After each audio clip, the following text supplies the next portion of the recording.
Welcome back to the Weird Bible Podcast, ladies and gentlemen. I'm Aiden Mattis. This is Aiden Thornbury, and that over there is a man who is recently engaged. Yes, I am. I am now Beyonce Goon. That doesn't work. Beyonce Goon? Winda Once. Yes, bring it over. Once. He has the drill. That Wendy Once. Yeah, that's it. Here's the gem itself. Yes, the ring. And on the gem, a ring. Yes, so now, after she's just a prop for me to show this off. She's my placeholder. So now, as I was telling Thornberry before the show started, like, I have done the thing that every man freaks out and fears about. Mm-hmm. So I've done that, so I need a new existential crisis. Yeah. Keep me up at night, so. It seems it went well. The new existential crisis is everything else that's happening in the world right now. Yep. Hopefully you get a little limbo period before that kicks in. Sure. Yeah, well, I'll just jump to death or something. You guys need like at least a couple of years before World War III starts, right? Yeah, exactly. Yeah. I need one son to carry on. To carry on the goon name. Yes. Yeah. So that I can die horrifically in some armed conflict in Europe. Exactly. Yeah. Precisely. Goon Junior. As every man is every supposed good to American should. Yeah. Yeah. Precisely. Yeah. The true act of patriotism. So, it's like that scene in Jarhead when the drill instructor's like, "Was your daddy in Vietnam?" "Sir, yes, sir." "Was he man enough to die over there?" "Sir, no, Good sir." Lord. Oh boy, that is a hell of a. Oh my God. Okay. What a movie. All right. Well, before we actually get into today's content, we had a discussion about super chats. Yes. Because, good Lord. So Suffering from our own success. Yes. So for this episode, we are going to prioritize super chats that are actually questions, first and foremost, about the topic at hand. And then from there, comments that are about the topic at hand. And then if we have time after that, we'll get to the more miscellaneous kind of stuff. So Aiden's going to be over here, making the decision about what gets read based on... I'm going to start a Google Doc. Yeah, he's kind of the audience surrogate on this show as the one who, has not studied this as extensively. Correct. So... Yes. Bold of you to assume studied it all. No, that's fair. I did go to religious school, exactly. So I got something.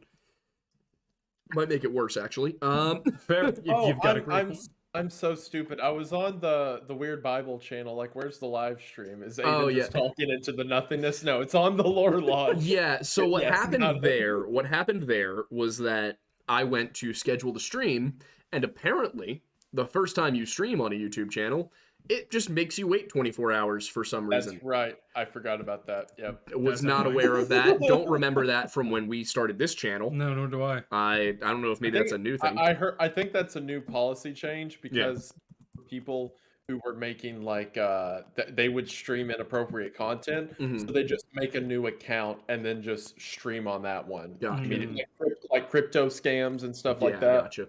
Yeah. Dude. What? Why do you spell weird that way?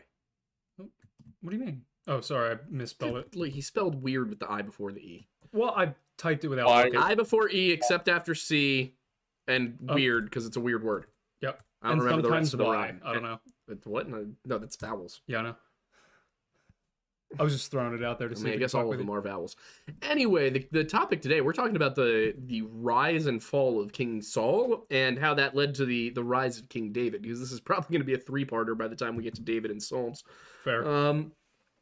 But yeah, so where we left off in the last episode, the age of judges is coming to an end. Samuel is a prophet. He is the prophet trained by Eli, one of the high priests.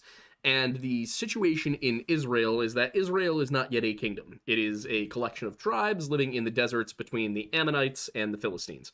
So this is the area primarily around Jerusalem, but Jerusalem is not an actual Israelite city at this point in time. We're talking about around the year 1000 AD, probably just the decade or two before it. And prior to everything, the events in Samuel, the Israelites have really been struggling to follow the rules, follow the laws. You've got all of these different judges. You've got all of these different people who really just fail to do what they were instructed to do.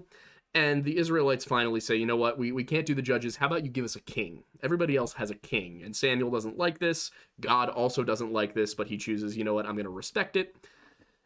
And the result is that while out searching for some donkeys, a guy named Saul, who is the tallest and most handsome man in all of Israel, of the lowliest family of the lowliest of the 12 tribes, the tribe of Benjamin, he is chosen. And he's chosen for the specific reason that he is nothing.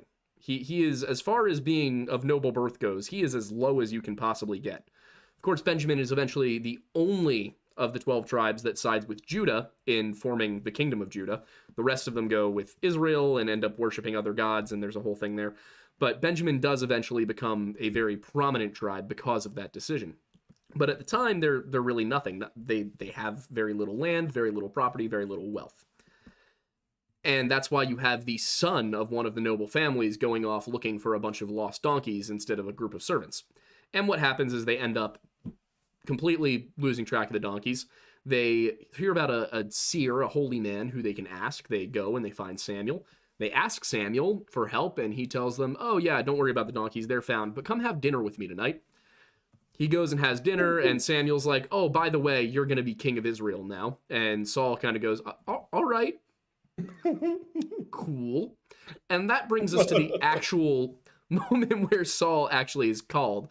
It's in Samuel 10, I want to say, where everybody gets called to Mizpah. That's what it is, right? Mizpah, yeah. Yeah, Mizpah. Everybody gets called there, and the terminology that we get is we want all the tribes and all of them in their thousands.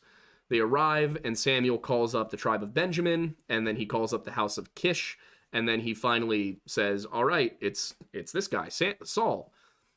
And everyone goes, where is he? Well, you see, Saul hath hidden himself among the stuff, which is the actual biblical terminology. Saul has hidden himself among the stuff. There will be a t-shirt, sweatshirt with that on it, just like Pity for the Gourd. Just so you guys know, that will be up on the merch store tonight. I just want to know what the Hebrew word for stuff is. That is a good point. I left my interlinear in the other room. Otherwise, I'd go find it. Maybe on the back we'll have the actual Hebrew. That'd be great. Or it'll just be the Hebrew word stuff on the shirt. Only for those in the know. Exactly. It looks like some like deep, meaningful thing, like spirit or God, and it's what's that mean? Stuff. And then of course, well, what stuff? No, like stuff. It means stuff. Like, Just that's stuff. it. That's all there is. That is one of my favorite things about the King James version of the Bible, is that occasionally you just come across something where they tried their best. It's this eloquent, poetic version of the Bible. It does a great job of keeping the original meaning of all of the words while also displaying them in a form that's eloquent to read. And then every once in a while, stuff. Yep. I just find it funny. The boxes. Yeah. So Bags. Saul is eventually found. They drag him out from among the stuff, and they crown him king.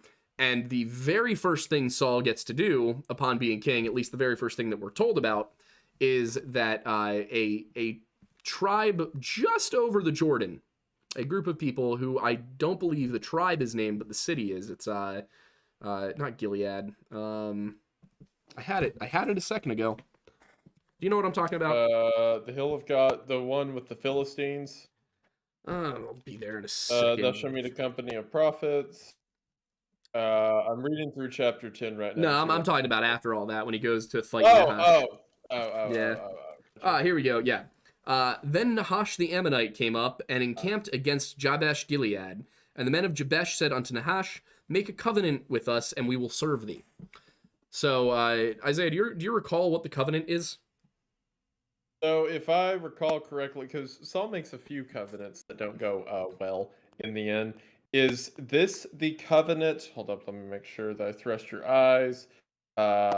Give us 7 days respite that we may send messengers in all the coasts. If there be no man to save us, we will come out to thee. So, in other words, effectively give us 7 days. Yeah. Send our messengers out to see if we can get word from the men around us. Yes. Exactly. And the covenant that Nahash, basically, the Nahash's version of this is, all right, well, if no help comes, you guys have to serve me, and I'm taking all of your right eyes. The reasoning given is that the right eye is more important to combat because the left eye is usually behind the shield. This tells you this is where the Bible's a fun historical document, because it tells you something about the way that combat worked around 1000 BC. Because if you look at, for example, Greek hoplites, or hoplites, to use the actual correct pronunciation before somebody gets on my case, they would stack their shields across each other. The placement of the eyes didn't really matter, because most of the time they were wearing helmets. So they would typically have their eyes above the shield or maybe out to the side. You get further and further into the world of combat as time goes on, and weaponry and armor become more important. This tells us that the shield was an incredibly important aspect of the battle array, the panoply. And it also tells us that they probably didn't wear armor that much. Because if you're wearing a helmet, you're not super concerned about keeping both your eyes behind your shield. Whereas if you're not wearing a helmet, suddenly it becomes very important that the only part of your face that is outside of the shield is the part you need to just vaguely see. So it tells us a bit about how they were fighting wars back then. Of course, Saul calls upon him. The messengers get out, they get to Saul, and Saul has a moment to really shine. And he shows that he is very much capable of getting Israel to follow his lead. He sends an oxen in pieces to all 12 tribes and says, if you don't come follow me to go help Gilead, I'm going to do this to all your oxen. Which, it's kind of rule by fear, but it works. And then... To each their own. Exactly, it's sometimes you gotta do what you gotta do. And so he calls up his men, and the numbers we get here are what intrigue me more than anything. Because it's 300,000 men of Israel and 30,000 men of Judah. And I'm curious about your opinion on this, Isaiah, because that sounds to me like all of Israel brings 300,000 men, and specifically the tribe of Judah brings 30,000 amongst that. Am I understanding that correctly? I think that's right. To my understanding, that's what it is. That's what I've always read it as. Yeah. Because, and specific verse, and when he numbered them in Bezek, the children of Israel were 300,000, and the men of Judah 30,000. They sent to the messengers that came, blah, blah, blah. So, it's always been my understanding that saying specifically 30,000 from Judah, because Judah holds a place of prominence with a lot of the stories you see in Samuel and Kings, because Judah is the tribe of leadership, effectively, or at least it will be moving forward. Saul is, while he is from the Benjamins, it's typically Judah who's like, the more aristocracy. Say. David's of the house of Judah, and specifically Christ is referred to through the Old Testament and by himself in the Gospels as the Lion of Judah. So there's a lot of emphasis given to Judah now, because they are going to be a primary leader in a lot of the prophecy that plays out in the Bible moving forward. So even though it doesn't matter yet, like right now, Judah doesn't have the detail that it eventually will get, as being like the lineage of David and all that. It's interesting how the Bible is giving us context of like, where this is going, I know where this is going, that Judah's going to be a big deal. So just so you know, this is what Judah was doing at this moment, at this moment, at this moment. It's some interesting context for the history and where this story's about to go to. Yeah. And after this, we get this whole series of reminders about Moses and Aaron and the story of the Jews. Because what they've noticed after Saul manages to win this battle, drive off the Ammonites, save Gilead, he's led Israel to its first victory under his reign. This is the opportunity by Samuel to kind of remind everybody, all right, you asked for a king. We gave you a king. You followed the commands of that king, and that king is bound to always consult me as a prophet of the Lord before we do anything. So what are we going to do? And Israel goes, we will no longer be worshiping the Baals and the Asheroths. Like, we're done. Yeah. We're done with the idolatry. We will never do it again. So help me God. Absolutely. Us, never. We've never gone back on a promise like that. Yeah, that's kind of the funny part about this, is how many times have they said this at this point? How many specific instances are there of some massive collateral damage because they build a statue to something? It's really like specifically statues. You have to go out of your way to build a statue. It's not something you accidentally do. Yeah, you don't like trip backwards and then all your handfuls of gold go into a furnace and come out as like an ox. Yeah. It's not an accidental process. Last night was crazy, man. What'd you do? I don't know. My back is killing me. Yeah, it's probably because you built a statue last night. And it was a rager. You can almost imagine like one of the priests or prophets walking into town and seeing a giant golden calf and being like, "Hey guys, what's this about?" And they're all like, just silly, goofy mood last night. Hit the wine a little too hard. The frankincense was going nuts. Like, I don't really know.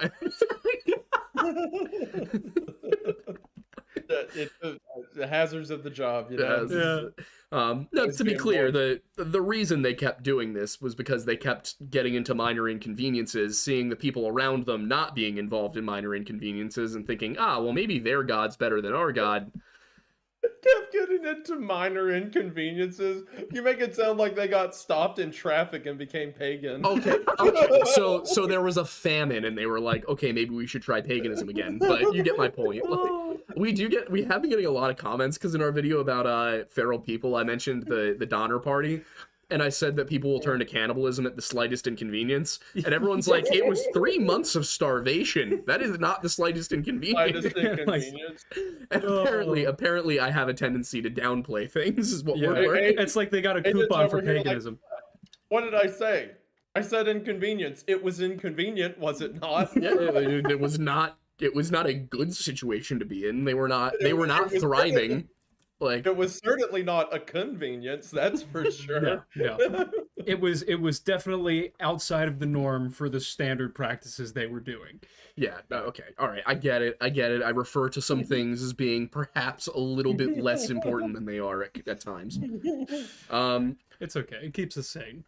But yeah, chapter 12 of 1 Samuel is basically this reminder that you guys really should not, do idolatry anymore. And they're like, I promise, we're all good. We got this. And then if you have a standard King James version, a study Bible, what you'll come across in chapter 13 is the heading, His Sinful Offering. Which really makes it sound like he's about to sacrifice a child, or there's some sort of, sexual immorality going on here. In reality, what happens is that they are once again going to battle, this time against the Philistines, and the Philistines are listed as having 6,000 horsemen and 30,000 chariots. That is most likely a mistranslation, and it was probably 3,000 chariots, because the battlefield that's listed just simply does not have space for 30,000 chariots on it. Oh, but I'd love to see that. Yeah, and Samuel is one of those books where we have the vast majority of it, but in some cases the original word is illegible, or we believe there may have been a change at some point. So the thinking is that it was probably 3,000 chariots, especially considering the fact that if you only have 6,000 horsemen, there's no reason to have 30,000 chariots. Yeah. Chariots are usually not the main implement of battle. It's also a point to mention that with the way a lot of this is written in the original, it might be implying total reinforcements that the battle would have. So just because there's not that many on site in the fight, there may be, up to 30,000 chariots back behind lines ready to support the fight moving forward. Yeah, also a possibility. And if we're talking, if the numbers given are accurate for the Israelites, where we're talking about 300,000 men for some of these battles, 30,000 chariots for a larger kingdom certainly isn't beyond the scope of possibility. But it would be a little bit odd. There's also, I don't think it even mentions the number of infantry. It says, and people as the sand which is on the seashore in multitude. So many, just countless people, just so many people. They had a dude there counting, and he's like, 1, 2, whatever. Enough. He's looking out over the field, and he's like, that's a lot of dudes. Yeah. Like, man. I'm going to make them, this is a metaphor. A metaphor goes here. Yeah. You know what? I was going to test out my artistic skills at about this time. He got to like 2,500, and then a whole nother group came over a hill, and he's like, "That's it. Nope, I'm done. Nope, I'm done. I quit." Yeah. One thing that I find really interesting too about chapter 13 is it's mentioned that the Philistines had a bit of a monopoly on iron production and weapons. It basically says that that they're the only people making weapons and armor in the area are the Philistines, and if you are an Israelite who wants to go down into who wants to sharpen his even just a farm implement, you have to go down and ask a Philistine to do it. Now, this does imply that the Philistines actually had that the Israelites were living within Philistine territory. Even as they were their own tribes and culture, they were living within Philistine territory because the Philistines had done what the Romans tended to do and said, you don't get any smiths of your own, you don't get any iron workers of your own. You guys come to us for that. We don't want you rebelling against us. So there's this note that not a single sword or spear is found in any of Saul and Jonathan's hands right before this battle with the Philistines. And so they're using farm implements, basically. Using axes. This is not, they're not well prepared for battle. And on top of that, Samuel's rule was, hey, you call upon me, you wait 7 days, and then I'll be there and I'll consult with you. So Saul calls for him, Samuel does not appear. And then what we get is Samuel does arrive, but only after Saul has offered up an offering of his own without Samuel's permission. And maybe you can get into the details of why that is a big deal for Samuel. Yes, so at this time, again, remember, it kind of goes back to the importance of Samuel specifically. So originally, Israel did not have a king. God was their king. Mm-hmm. If they needed a man to act as a mediator for whatever politics were happening on earth, that was when a judge was brought forward. Samuel was the judge. The people demanded a king, so Saul becomes king. Samuel is then moved to the first prophet, or at least the first lineage of prophets for what we know moving through the rest of the Old Testament. So Samuel is like, all right, Saul gets to be, well, this isn't Samuel talking, it's God talking, but Samuel was the messenger of it. Saul gets to be the king, he gets to lead the armies, he gets to do all the wars and the politics and stuff like that. But Samuel is still the mouthpiece of God. He is still the person who brings forward the word of God. He does not act in his own interest. He is effectively God's vessel on earth. What he says goes. He's a conduit. He's a conduit. So whenever Samuel says something that, again, is not Samuel talking, it's what God has told him through prayer, it's a big deal. So Israel is about to fight this giant army. As we talked about, they are quite large. Regardless of the specific number, it's a lot. Whoever was writing this was clearly worried by the size of or as the sands of the sea. So Samuel goes to Saul and he's like, all right, before the battle, wait 7 days and I am going to come to you. And whenever I come to you, we're going to do a burnt offering. Mm-hmm. Like both of us, as the mouthpiece of God, wait for God to arrive essentially. Then we will pray, seek God's wisdom in battle and all that. So it says, after 7 days had passed, Samuel came not, and the people were looking for him. So Saul said, fine, I'm going to do the offering myself. So he has the people go around and gather pieces of the offering, and they burn an offering. And as soon as Saul's done, Samuel shows up. Mm-hmm. So Samuel did arrive in 7 days. He did show up at the time that he was supposed to. But Saul, getting nervous, thinking that he knew best, decided that he was just going to do the burnt offering right now, because I know Samuel's supposed to be like, God on earth and all, but I don't trust him. I don't think he understands how time works. I don't think he remembered our appointment. It probably got lost in his schedule somewhere. So you know what? I can do the God thing. I can just... everyone, get a bunch of sticks. We're going to set them on fire, and that'll do it. That's a God thing, right? That's why it's a big deal, because it wasn't that Saul offered up an offering. Typically, that's a good thing. It's that he specifically ignored what Samuel had said to do in order to do it. And Saul knows exactly what he did, because the way the verse is phrased, I also love the way these verses are phrased in the Old Testament. The way it's phrased is that, and it came to pass that as soon as he had made the end of the burnt offering, behold, Samuel came. And Saul went out to meet him that he might salute him.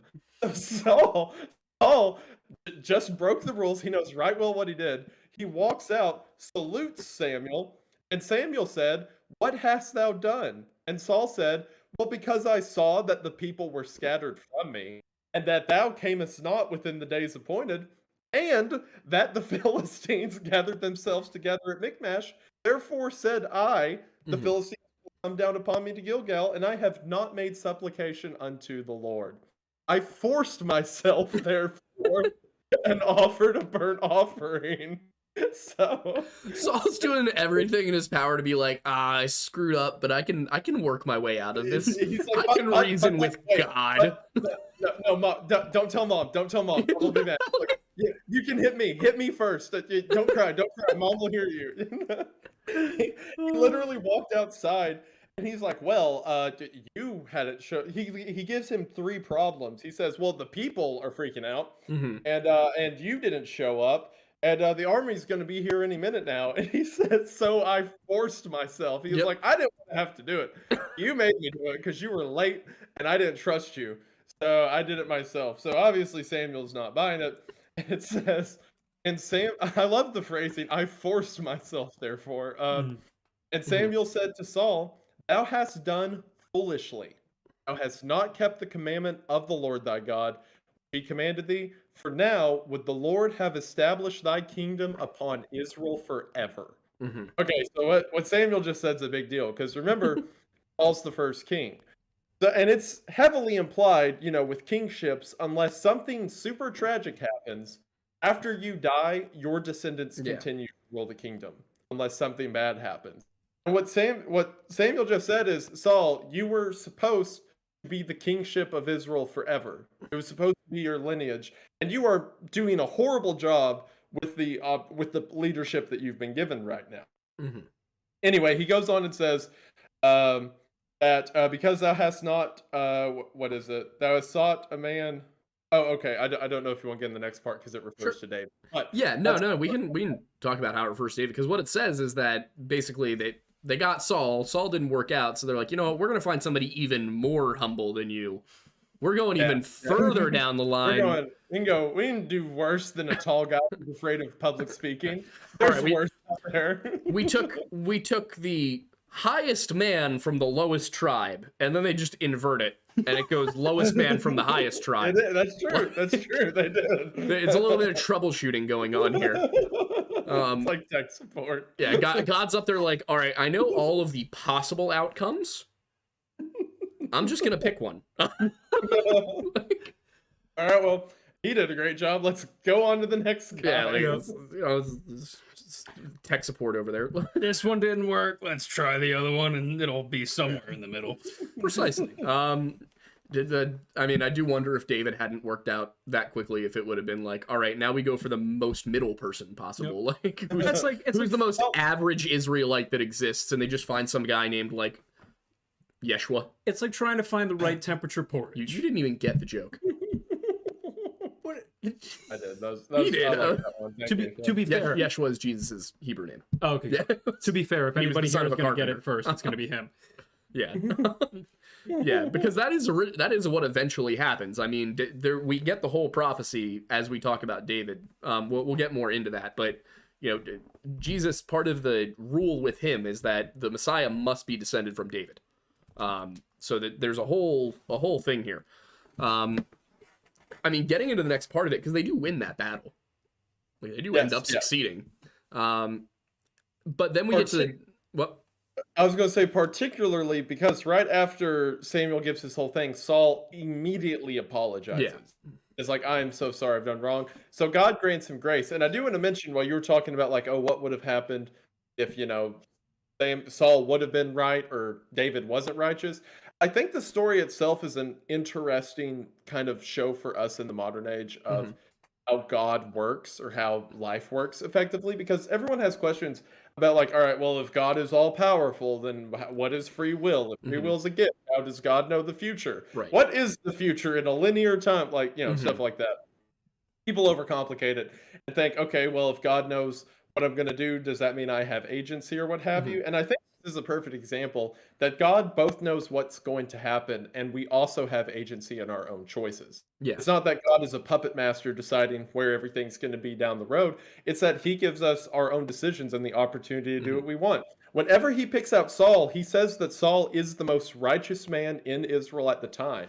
he is the guy that's right for the job. And in the beginning, we see his humility and kindness. And there's several chapters before what we get to right now where Saul is a wise and noble king. But he continues to mess up as the power begins to get to his head. And that's not something that's exclusive to him. David and every king after would do the exact same thing.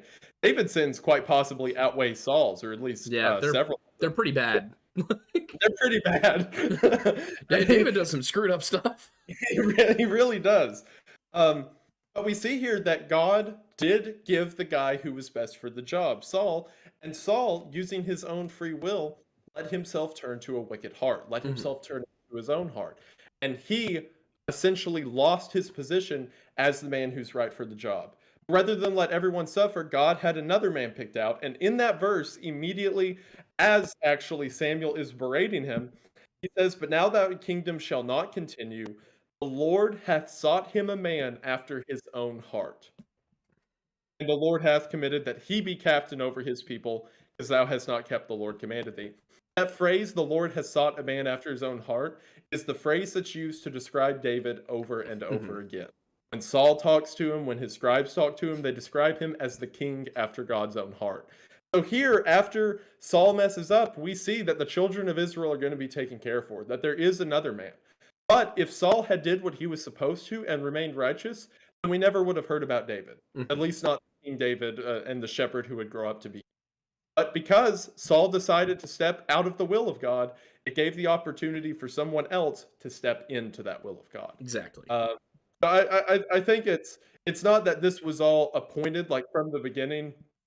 God was like, "Oh, I know that Saul is going to fail and be terrible," but because Saul failed, someone else was able to step into that plan. So, Just something I always like to point out in this story, because I think it is directly applicable for a lot of the questions we have today and stuff like that. So yeah. After this, we get the header, his rash vows. What? His rash vows.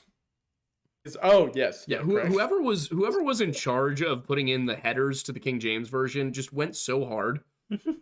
Like I'll always go back to Daniel on this one, where it's like, you know, I'm gonna find it, but if you want to go into what the rash vows are, and why, you know, what happens in this chapter, as I find this in chapter 14. Yeah, chapter 14. Yeah, so this is following the events of the battle before. It says that Saul, at the end of that, after Samuel gives his whole thing, Saul is very, what's the word, guilty over what he did, over not listening to God. Because again, it wasn't that he burned an offering. It's that he burned an offering because he thinks that God isn't going to be there to burn the offering for him in this specific event. So it was effectively a mistrust in what the leadership should be. So Saul is very guilty over it. And after the battle's over, after, as Ada mentioned, they won the battle, it says, to start out the chapter, it says, "Now it came to pass upon that day that Jonathan, the son of Saul, said unto the young man that bears armor, Come and let us go over to the Philistines' garrison. But he told not his father. And Saul tarried in the uppermost part of Gibeah unto the pomegranate tree, which is in Migron. And the people that were with him were about 600 men. So Saul's gathered by himself. His sons have gone off, the people of the military. And while he's there, he begins to speak to the son of a priest. And if I recall right, this is the chapter where he makes his, like, I mean it this time. I mean it once and for all. I'm going to be a good king, and I'm not going to do the thing I just did, right? Narrator voice. Yes. He did not do that. He, in fact, did the thing. Oh my god. Now I lost my place. Hang on. It's gone. It's where'd it go? Where's Samuel? There it is. We found it. We're back. Oh, almost. The Judges is taking up a lot of my time here. All right, there we go. Yeah. So he's like, I'm really gonna do the right thing this time. As we all know, Saul does not always do the right thing, despite promising to. And once again, the header's really coming in clutch right here. His partial obedience. It's just... He obeyed, just not completely. His sinful offering. His rash vows. shows I his also partial obedience. I also wanted to clarify, like, for sake of time, we're going over it. There's an entire chapter of Saul talking about how he's going to be so good and he's so great, and this will never happen again, and he'll listen to God all the time. And then the next chapter's header is his partial obedience. I will be everything you expected me to be, except for I'm only going to do some of it. Yeah, It's basically where we get here.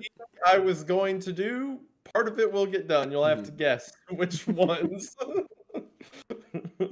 Yeah. Now, Yeah. I will say the way in which Saul wages war is aggressive. If you read through here, it's not necessarily incongruous with the times, but there is a lot of genocide in this book. There's a significant amount of genocide in this book. You're a violent man.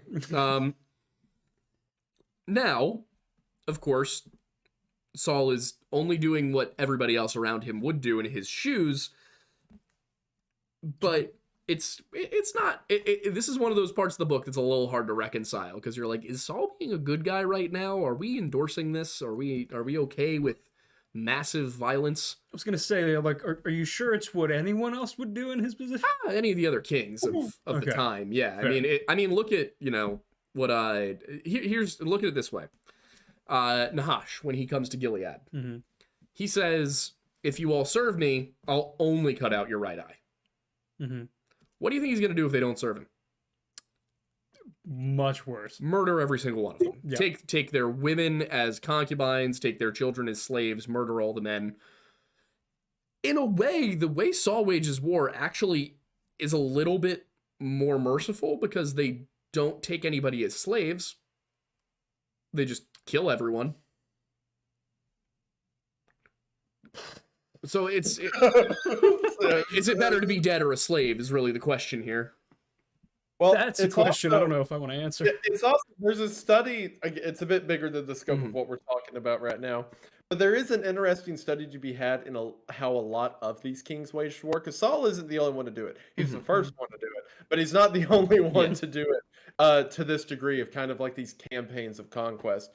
And like you said, the note of like Saul being merciful compared to the other rulers and kings at the time is true.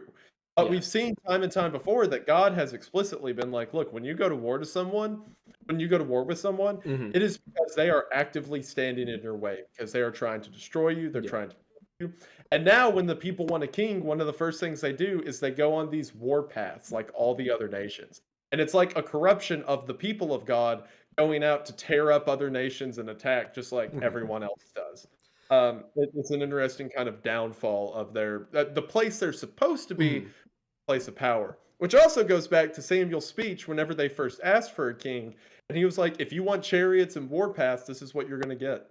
And the people still wanted it, so here they are. They almost, these are people who go from being downtrodden and kind of slaves and servants to everybody they meet, and they get a little taste of power, and suddenly they go off on some, at first it's about, okay, we'll go into the land of Canaan and take their things from them. They belong to you now. I have given them to you. It's, drive the Philistines from your lands so that you'll be safe. But they don't stop there. So the rules they're given are basically, these people have oppressed you. You have every right to go after them now. The Israelites go past that and at Saul's behest.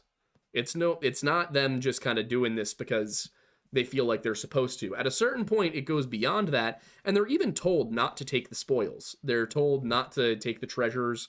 They're told not, and all sorts of things. One of the things that they do here is, in the previous chapter, I believe it is, they get in trouble because they don't drain the animals that they take of blood before eating them, which is unkosher and it's against Jewish law. So they're punished for that. And then they go on. Oddly enough, it's Saul who keeps doling out the punishments, despite the fact that Saul himself also is not doing what he's supposed to do. So whereas he might be the best of the Israelites at the time, the most honorable, the most righteous, it doesn't necessarily mean he's a good person.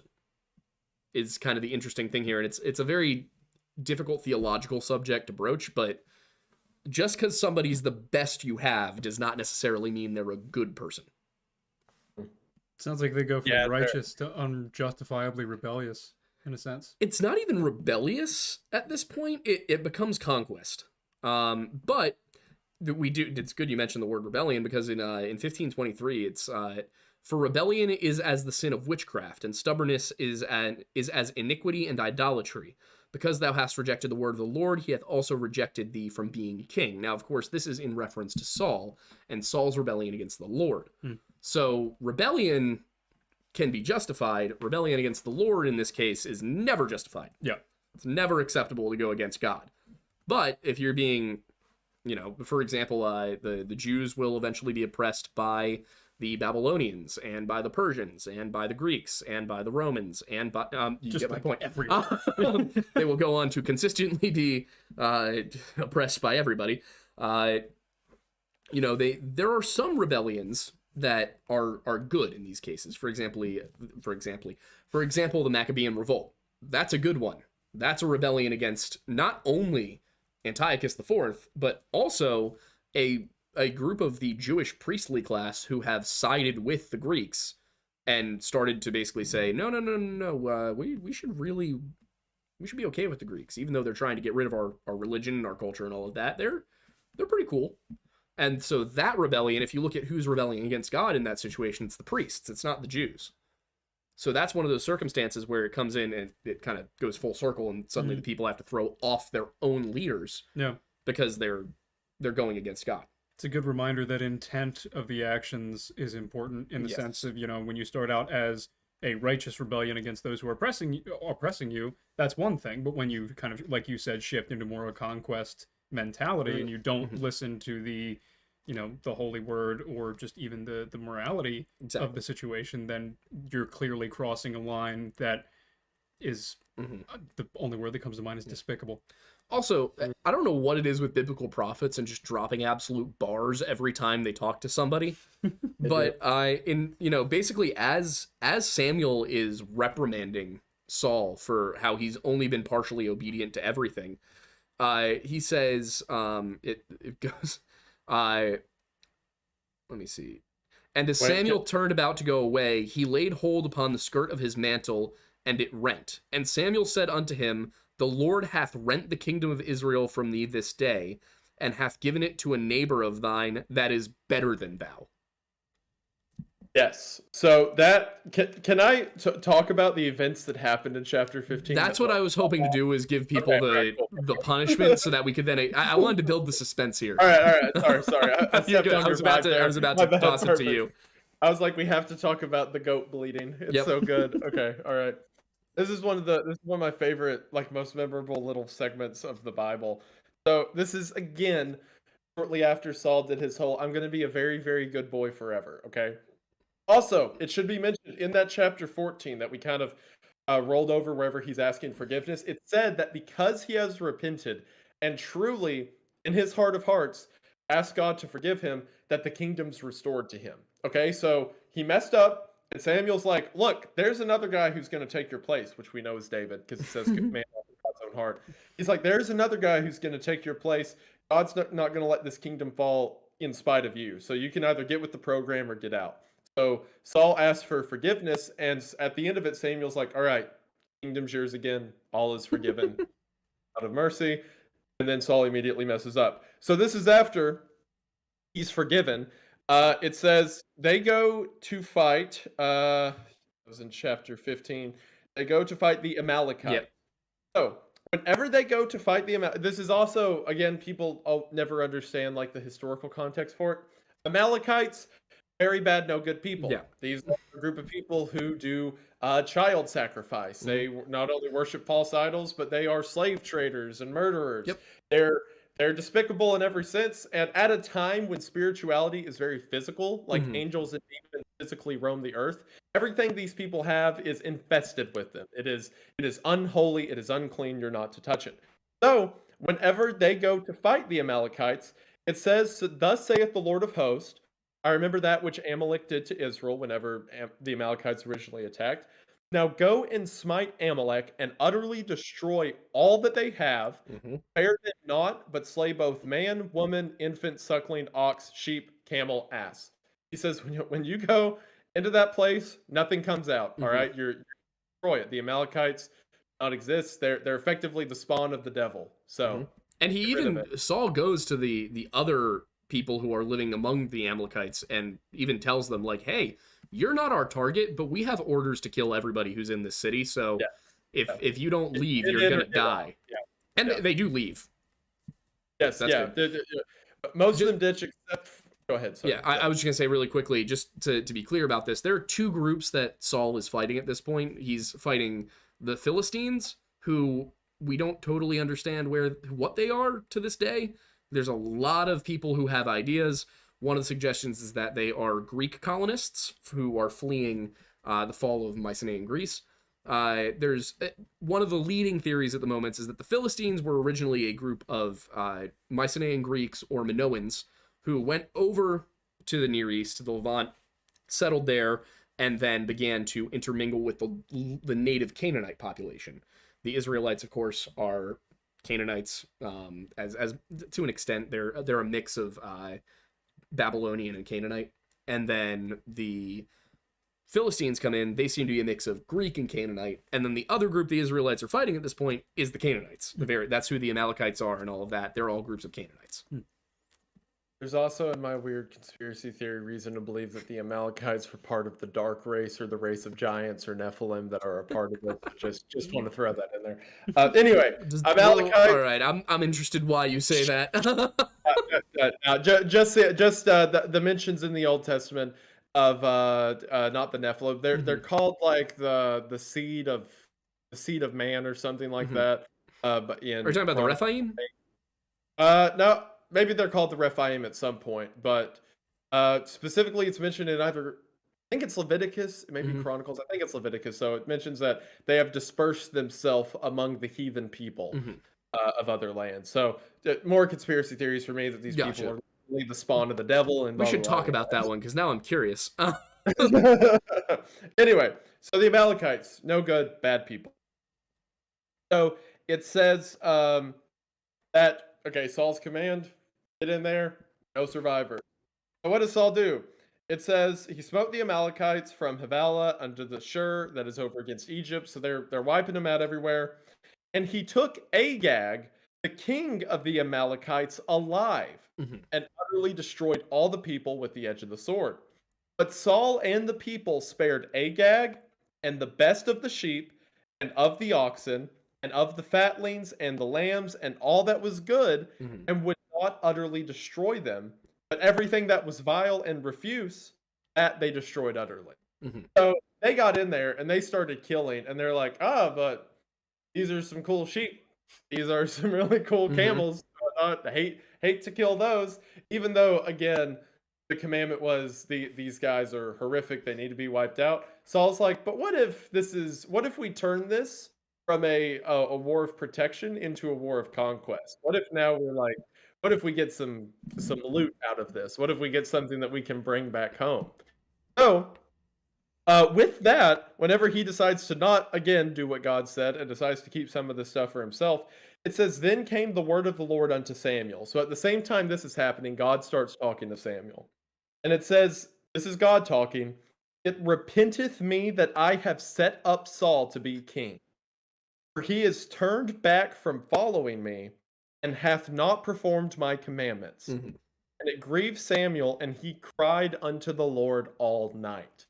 So you gotta think about this. Samuel was the man of God. He is the one who directly hears the ear of the people and the ear of God in himself.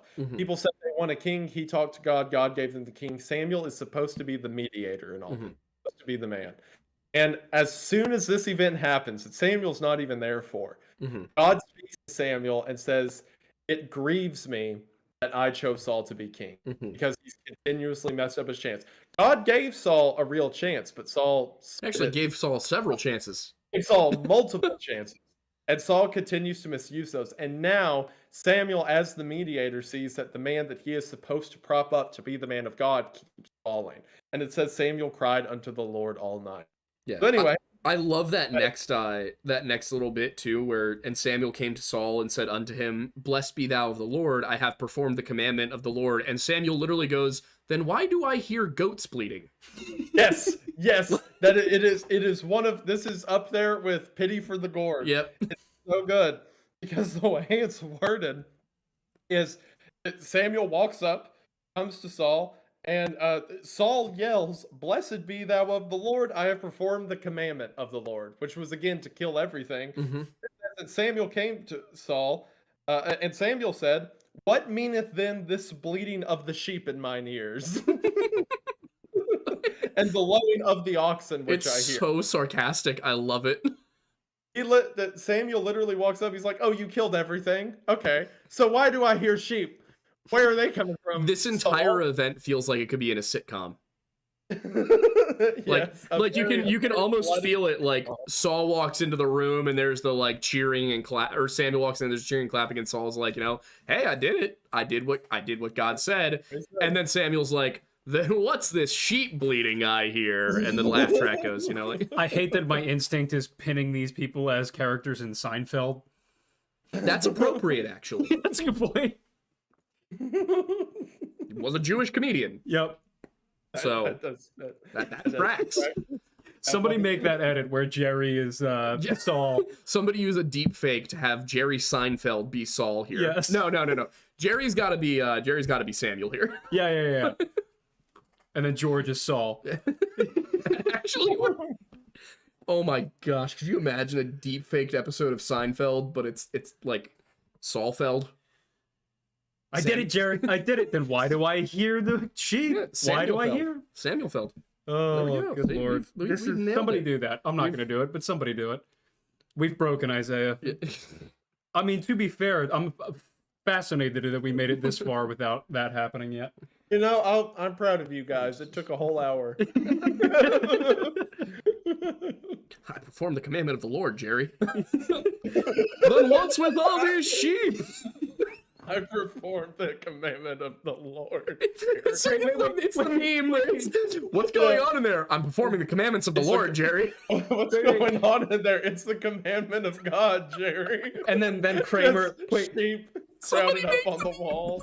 Kramer flies in and he's David. Oh boy. Oh, is this blasphemy? Probably. It's your fault. I'm usually the blasphemous one here, so it's fine. I'll take the blame. I feel like connecting the Bible to pop culture works. It's pop culture from 25 years ago, but it's pop culture. Yeah. Are you a non-denominational church now? Hang on, let me grab a stool and whip it around backwards and sit on it like this so I can be one of the kids. Yes. How do you do, fellow Christians? You gotta have your skinny jeans. Yeah, well, I mean, we got that part nailed down. Yeah, fair. You're already halfway there. Tucked in plaid shirt. There we go. And the Vans. And then you just sit down and you're like, man, I've got such a hot wife. And that's how. All right, kids, let's gab. Yeah. Christianity goes punk in person. Oh God. You mean Skillet? Do you mean Reliant K?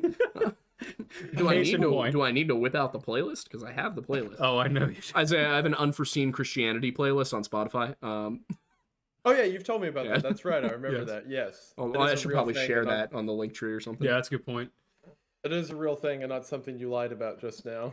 That is a true thing that exists. He has heard it. Oh yeah, many times. Yeah, but anyway, so Saul apologizes for all this, and Samuel goes, "Bring ye hither to me Agag, the king of the Amalekites." And Agag came unto him delicately. And Agag said, "Surely the bitterness of death is past." And Samuel said, "As thy sword hath made women childless, so shall thy mother be childless among women." And Samuel hewed Agag in pieces before the Lord in Gilgal. So Saul can't get the job done. So he's like, "Bring Agag to me," and Saul just murks the guy. And again, drops an absolute bar. As thy sword hath made women childless, so shall thy mother be childless among women. Boom. That might be one of the hardest lines I've ever heard. Yeah, it's metal. Literally. Yep. And I do love Agag being like, okay, so I'm good. I'm here. I'm here with the prophet. I'm here with the king. All's okay. And then no. Yep. Then just reality check. Yeah, I love that part. But this whole episode, and Samuel kind of tells Saul to an extent, like, it's he doesn't say that he's turning away from Saul necessarily, but we get Saul says, then he said, I have sinned, yet honor me now, I pray thee, before the elders of my people and before Israel, and turn again with me that I may worship the Lord. So Samuel turned again after Saul, and Saul worshiped the Lord. So we kind of have this moment where Saul has apologized. Samuel goes back to working with him to an extent, says, all right, well, I'm not going to punish you right now. But then Saul and Samuel never actually helps Saul again. He comes no more to see Saul. He doesn't advise Saul. He has given up on Saul. And that's when we start to see David come into the story. It's an interesting point too, because like there's a it's a saying my dad used to have with me. I know there's a verse for it somewhere that he'd pull it from, but that there's rules for you, rules for thee, not rules for them. I believe I think it's Moses who said it to Joshua at one point. He was talking about the people rebelling, and he effectively said, like, they can do that. They have the opportunity to do that, but you are in a higher place of power. You don't get to make these mistakes because it means more. You get the blessings, but you also have the responsibility. Yeah. When you think about what a king is, they're a leader. They're supposed to be an example to their people. It's a lot bigger of a deal if a king messes up and does something wrong in an army than if a foot soldier does it, right? It's completely different. And what's interesting, and I need to, because this is like you're talking about Samuel dropping bars. Whenever this initially happens after the bleating of the sheep in my ear thing, the first thing he says to him, because Saul's standing there, he knows he's done wrong again, and he's probably mournful. And Samuel looks at him and says, when thou was little in thine own sight, wast thou not made the head of the tribes of Israel? And the Lord anointed thee king over Israel. And the Lord sent thee on a journey and said, go and destroy the sinners of the Amalekites and fight against them until they be consumed. Wherefore then didst thou not obey the voice of the Lord, but did fly upon the spoil, and didst evil in the sight of the Lord? And then Saul asked for forgiveness. He says, no, it's not me. I was going to kill them, but then the people wanted to keep the sheep, and I'm supposed to be king over my people. How am I to kill these sheep that they need, that they want? And Samuel responds by saying, hath the Lord a delight in burnt offerings and sacrifices, as in obeying the voice of the Lord? Behold, to obey is better than sacrifice, and to hearken than the fat of rams. That's what Addis was talking about. For rebellion is as the sin of witchcraft, and stubbornness is iniquity and idolatry. Thou hast rejected the word of the Lord, he hath rejected thee from being king. So it's like he's made this great mistake, and Samuel tells him exactly why it's a big mistake. Because in that whole response Saul gives, he says, think about it. We can kill these sheep and we'll use them as offerings. We'll use them as offerings for God. See, I was thinking about God the whole time. I had a purpose in that. And that's not what it was. No. But the same thing, even if that is what it was, what he says is burnt offerings and sacrifice as good as obedience. He says you're disobeying, you know exactly what you've done, and now you've made two big mistakes now. People have suffered for it, and people are going to suffer for it. You've now been rejected for being king. And the start of the next chapter is God telling Samuel to go find David. So it's like he had his first mistake. He was kicked out. He asked for forgiveness, and God gave him a second chance, and he did the same thing over. And Samuel delicately and directly explains what he did wrong. He rights the wrong, like you said, by smiting the king. And then after that, it's like, okay, the people deserve better, so let's go find them better. And God sends Samuel to go get David. And then we have the entire legacy of the shepherd king David. And it's so good, but yeah. Oh, yeah. And of course, I mean, David's aside from his flaws, a really cool character. I mean, the guy's got more bravery than just about anybody you're going to come across. A musician, a poet, and all of that. Unfortunately, he also has a bit of a lust issue. that we'll get into. Forgot about the coveting bit in the rules. That he took crazy. It's almost like even the most mighty and righteous men of history can be torn down by the affections of women in love after their own heart. It's wild that all these men are just men who fail and do stuff. Anyway, I'm sure there's a message. Is that why you killed those 3 to 5 children? Did Kayla tell you to?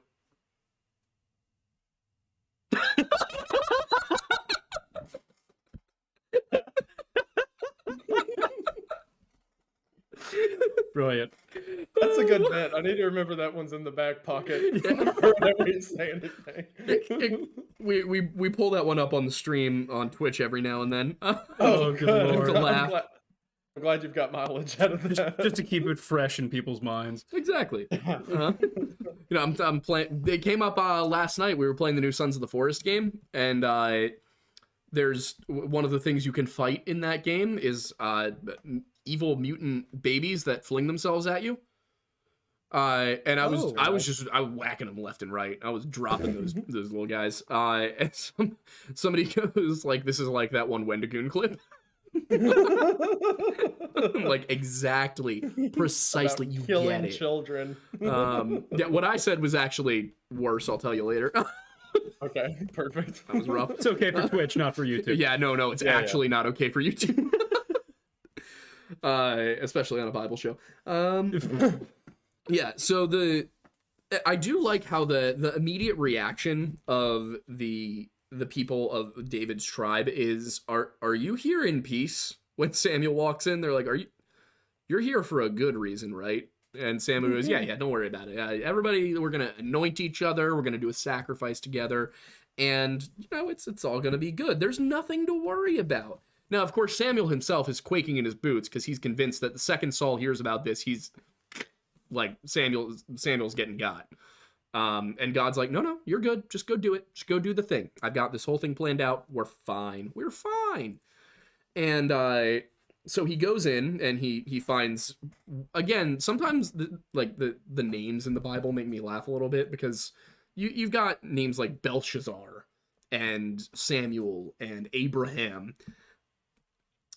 The guy in charge here who Samuel's talking to is named Jesse. Really? Yeah. Love that.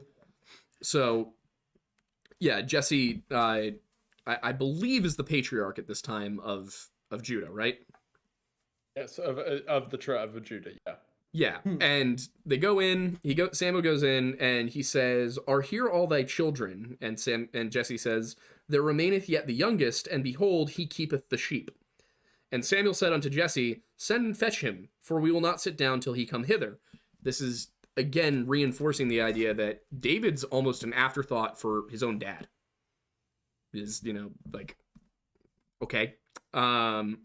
So, well, it's like, you bring all the men of your house forward to come meet the prophet of Israel, like the main guy. It's like, oh, we'll bring all of our eldest sons, our men, our warriors, or all that. Mm-hmm. And then, because Samuel's been told to go there, the chapter opens up with saying that God tells Samuel, how long are you going to mourn for Saul? We need to find a new king for these people. So he tells him to go to the house of Jesse. So Samuel goes there with the thought of like, I am going to find the king. And when he gets there, he sees all of the noblemen of family. And Samuel's like, nah, this isn't right. Do you have any more sons? And the father's like, well, my youngest son, he's a shepherd out in the field. Like he's 13 or something. There's no way the prophet of Israel wants to hear what that guy has to say. He's just a kid. Yeah. So as Aiden said, Samuel tells him to go get him. Yeah, so he does. And one thing that I find interesting about this little bit is where Jesse is from. Because Jesse is a Bethlehemite. Which means he's from Bethlehem, which means David was born in Bethlehem. As you can see, all of the many twines come together with David, and it gives you a good understanding of why Jesus later on in the Bible is able to go in and kind of recite these prophecies and point out all the similarities, and his apostles are able to say, oh well, David was born in Bethlehem and Jesus was born in Bethlehem, and David's of Judah and Jesus of Judah, so on and so forth. And I also, if you, and he sent and brought him in. Now he was ruddy and with all of a beautiful countenance and goodly to look to. So goodly, of course, being a Middle English, not quite middle, early modern English term for handsome. David's good looking. He's cool. You know, we're all good. But he is small. He's a little guy. And he brings him in, of course, in front of all of Jesse's more noble sons, and who have all just been passed over by Samuel.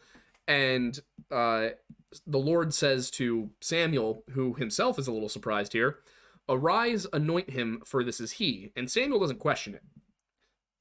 Then Samuel took the horn of oil and anointed him in the midst of his brethren, and the Spirit of the Lord came upon David from that day forward. Spirit of the Lord and Holy Spirit, Isaiah. Yeah, so the Holy Spirit is something that is specifically mentioned in the New Testament. It is not so now as Christians. It says that whenever we are saved, whenever we're in the blood of Christ, that the Holy Spirit dwells within us. Sort of the peace of God that is a part of us. The Spirit is everywhere and and every time, all at once. Whereas in the Old Testament, that had not yet happened yet. The reason that was able to happen was of Christ's death on the cross. At the time, these men did not have the Holy Spirit. They followed the law, they followed the covenant, they followed God directly. So, in times like this, whenever we see specific instances of men either gaining power or gaining wisdom or something have you, it says the Spirit of the Lord comes into them. I do think that's different from the Holy Spirit, at least enough so to differentiate the name, in the sense that this isn't just the blanket, salvation or, grace of God being put on them or whatever. Anytime a man in the Bible is referred to as having the Spirit of the Lord, they are endued with some form of wisdom or of betterment or clarity, maybe a way to hear and speak to God directly. We only see it with times like coronations, prophets, big events like that. I do think, while maybe similar in, I guess you could say, mechanics, how the Holy Spirit kind of comes down upon humanity now, perhaps similar in that sense, but otherwise I do think that this is something more specific to denote that this is God saying, "You're my guy and we're going to get through this together," effectively. Yeah, I like that assessment.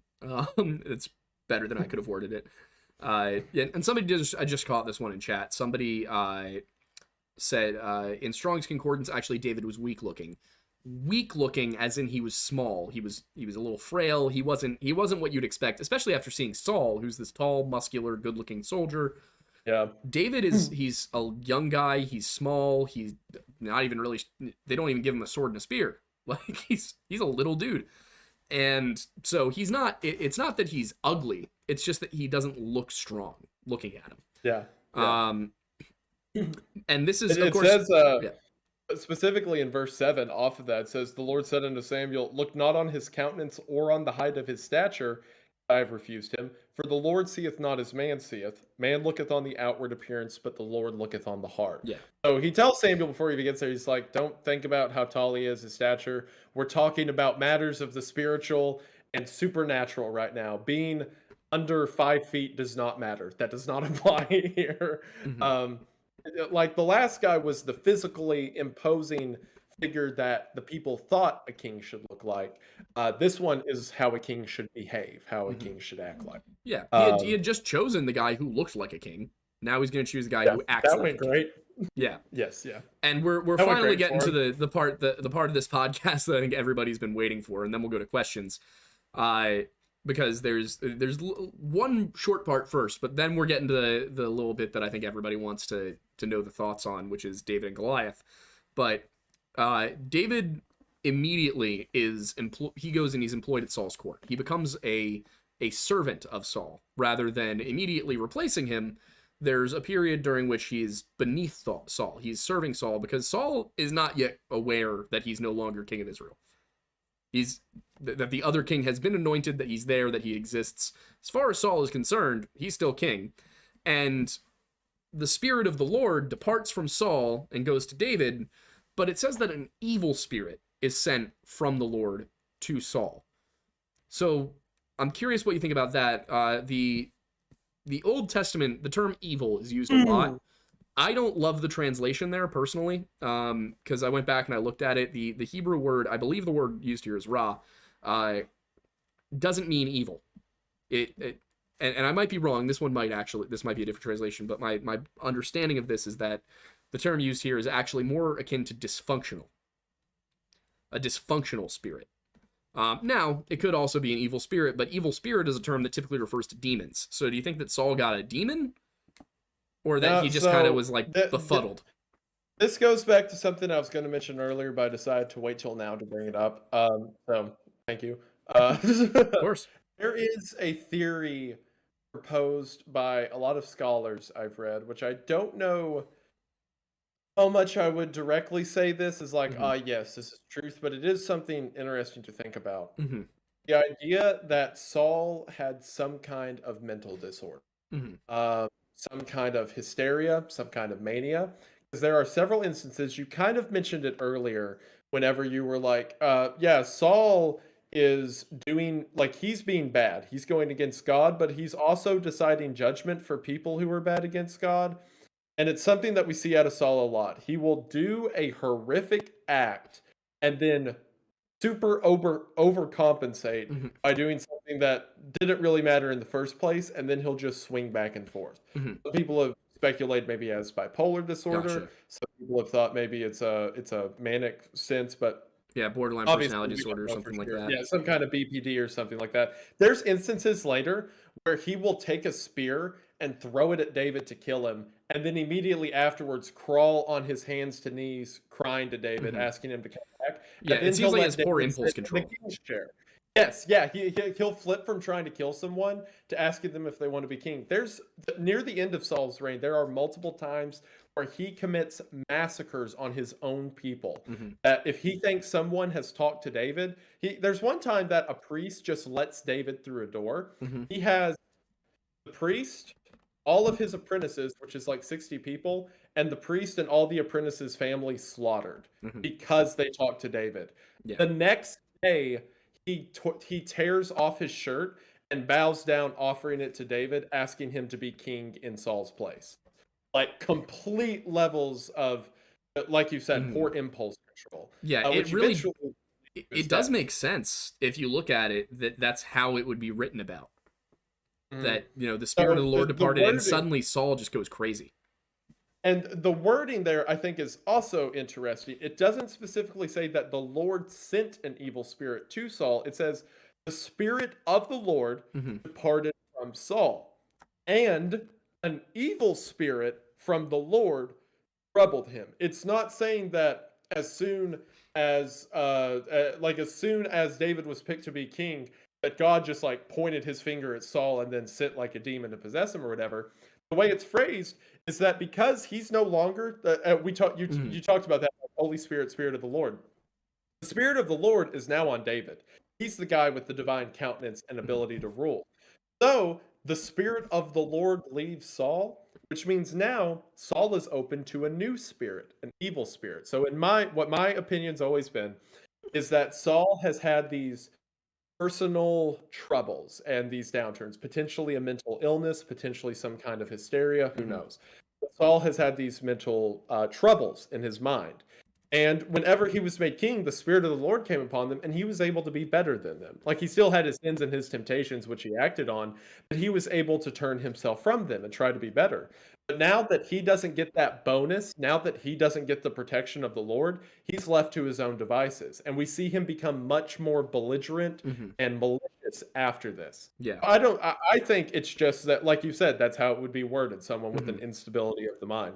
Yeah. I think because he doesn't get that special protection as king anymore, that he is now left to perhaps his own mental illness or something similar. And I mean, you kind of think about it, assume that you've had the Spirit of God on your shoulder advising you for years now, and then suddenly it leaves. That's like that's gotta do a number on your mental state. So, where we get here is, and Saul said unto his servants, provide me now a man that can play well and bring him to me, because they want... Sorry. Let our Lord now command thy servants, which are before thee, to seek out a man who is a cunning player on a harp. And it shall come to pass, when the evil spirit from God is upon thee, that he shall play with his hand, and thou shalt be well. So basically, they're saying, go get somebody who plays nice, soothing music and bring it to Saul when he's in one of his moods. And that's how David ends up in the service of Saul, is because he plays the harp well. And, of course, if you've heard the extraordinarily popular, it's Leonard Cohen, right? That originally wrote Hallelujah? Yes. Yeah. Yeah. Yeah. It's him. The insanely popular Leonard Cohen song that's been covered by everyone under the sun. You know, I heard there was a secret chord that David played and it pleased the Lord. That's not just like because it rhymes nicely. That's actually a reference to David's ability to play the harp, which is one of the best known characteristics he has. A lot of depictions of David show him with his harp, and it's that harp that gets him brought into Saul's service in the first place. So there's a lot of, you know, a lot of poetic storytelling in this book. There's a painting of him on I don't know who did it. It's an old Renaissance painting of David on the roof of the temple looking down at Bathsheba as he's playing the harp, and it's one of the most heartbreaking paintings I've ever seen. Like him still connected to that the part that made God happy, that made the king happy, while lust draws his eyes. The story of David is phenomenal. Just like even taking the God out of it, it's such a beautiful tale.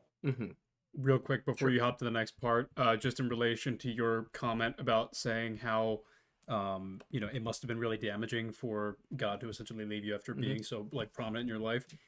Spooky Trooper said, God is one hell of a drug. Oh, good Lord. You can't refer to God as a drug. No comment. I like tossing the borderline, if not definitively blasphemous comments. So that at least they come down on you instead of us. Exactly. But I get your genuine reactions because they're usually pretty solid. Yeah. Okay, so then answered one of the servants and said, Behold, I have seen a son of Jesse the Bethlehemite that is cunning in playing, and a mighty valiant man, and a man of war, and prudent in matters, and a comely person, and the Lord is with him. I'm not sure where they came to the understanding at this point that David was good at war, but do you know where that comes from? Because I certainly don't. He's got a harp. He can do the war. Exactly. Yeah, that's the same thing. Remind me how old he is at this point again? Get that boy gun. Does it say particularly how old David is when he's anointed? Anywhere? He's 14. He can shoot a rifle. I don't The know ATF at Ruby Ridge be like, that child's a combatant. Get him. Quick, that harp is gun shaped. Shoot him quick. I don't think it's mentioned here. If I recall right, it's mentioned later in the Bible. He was anointed at 14. I believe he was that young. Yeah. So pretty young to be king over a nation. Yeah, but at the same time, you look at there's a reason he's put into battle with a sling. Right. He also it's also important to note he's not king yet. He is anointed. He's also anointed in secret. Yeah. Anointed doesn't mean coronated. Jesse. Yeah. Yes, that means that you are set to be the next in line for king, which means there's a period of time where David is playing the harp in the temple for the king, which is Saul sitting on the chair, and the anointment was done in secret because Samuel feared what Saul would do to David if he knew he anointed another king. So David is a child sitting there playing the harp for the king, knowing that he himself is supposed to be the next king. Yeah, which is, again, great story. It's so good. It tells you exactly how patient David was too. But yeah, so Saul sends for David. Jesse sends an ass laden with bread and a bottle of wine and a kid, and sent them by David his son unto Saul. So not only is Jesse's kind of like buttering Saul up, knowing what's going on here to an extent. So somewhat, I don't mean to keep cutting you off. One of the comments, I'm going to be thinking about this, talking about what you said about one day the voice of God just leaves Saul. They said just the deafening silence of the Lord's absence. Ooh, yeah, wow. That's horrifying. That's okay, deep. all right. All right, that hurts. Continue. Ugh. Yeah. Well, I mean, if you think about what it does to Saul to be separated from God on Earth, you can only imagine what hell is like. That's why I don't think hell necessarily needs to be a fiery plane of existence. It's just removal from God. Get me riled up. As we talked about in like the second episode of the show. Yeah. Do you care to take it for a second while I run to the bathroom? Yeah, sure. I was just about to get into David. All right, cool. Yeah. Right, so, cool. and it came to pass. This is okay. So I'll just read the part out from when David arrives. And David came to Saul and stood before him, and he loved him greatly, and he became his armor bearer. So David is not just a harpist; he is actually also what you might recognize as a squire. I was gonna say, it sounds a lot like a squire. And And Saul said to Jesse, saying, "Let David, I pray thee, stand before me, for he hath found favor in my sight." So Saul, not knowing what David's going to do, immediately becomes, likes David. And he's like, okay, I approve of this guy. And it came to pass when the evil spirit from God was upon Saul, that David took an harp and played with his hand. So Saul was refreshed and was well, and the evil spirit departed from him. So David's harp playing calmed Saul when he was in one of his fits. Yeah. Is what we're getting here, which really does. I like what Isaiah was saying about the idea that this was a mental illness that came upon him after the Spirit of God left him. Because if you think about that, music is known to be capable of soothing people who are going through episodes of mania, psychosis, and lots of different mental disorders. Music therapy is its own practice. So the idea, and this is why I really do love reading the Bible, because you get these really, really old descriptions of things that you look at what modern science is up to, and you're like, that's kind of right there with what we do now. So you can tell that, some of this stuff that was going on, there's like an actual realistic basis for it. Yep. It's not that David's harp playing was even all that particularly magical, but it seems like magic at the time, because they don't know how neural pathways work. They don't know how this affects you. So when David plays the harp and it calms the king, you get, oh, okay, that's special. Yep.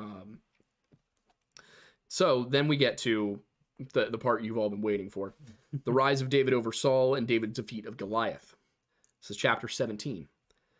Now the Philistines gathered together their armies to battle, and were gathered together at Shochoh, which belongeth to Judah. So they gather at a territory that is within the tribe of Judah's territory. And pitched between Shochoh and Azekah in Ephistanim. And Saul and the men of Israel were gathered together, and pitched by the valley of Elah, and set the battle in array against the Philistines. And the Philistines stood on a mountain on the one side, and Israel stood on a mountain on the other side, and there was a valley between them. And there went out a champion out of the camp of the Philistines, named Goliath of Gath, whose height was 6 cubits and a span. Can you look that up for me? I believe he's supposed to be 9 feet tall, but I might be wrong. Yeah, 9 feet 9 inches. Damn, my memory is good. That was impressive. Huh? Also, can we just take a moment to really let that sink in? How tall that is? Yeah, Goliath is a tall guy. That's putting it mildly. He is a very large man, and a lot of people have suggested over the years that Goliath was one of the Nephilim. That this is why he's so tall, why he's so strong. It's more likely he just was suffering from gigantism, or that Goliath was a member of this race known as the Rephaim, or a descendant of it. We get encounters with these guys like 200 years earlier in Numbers. That he may have just been unusually large, or he may have had a growth disorder, or he could have been a descendant of a race of particularly large people, and that recessive trait carried on through him.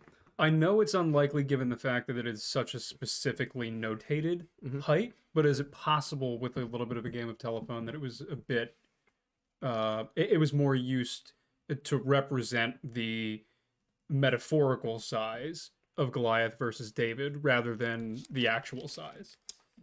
Well, let me read you the rest of the description here. And he had a helmet made of brass upon his head, and he was armed with a coat of mail.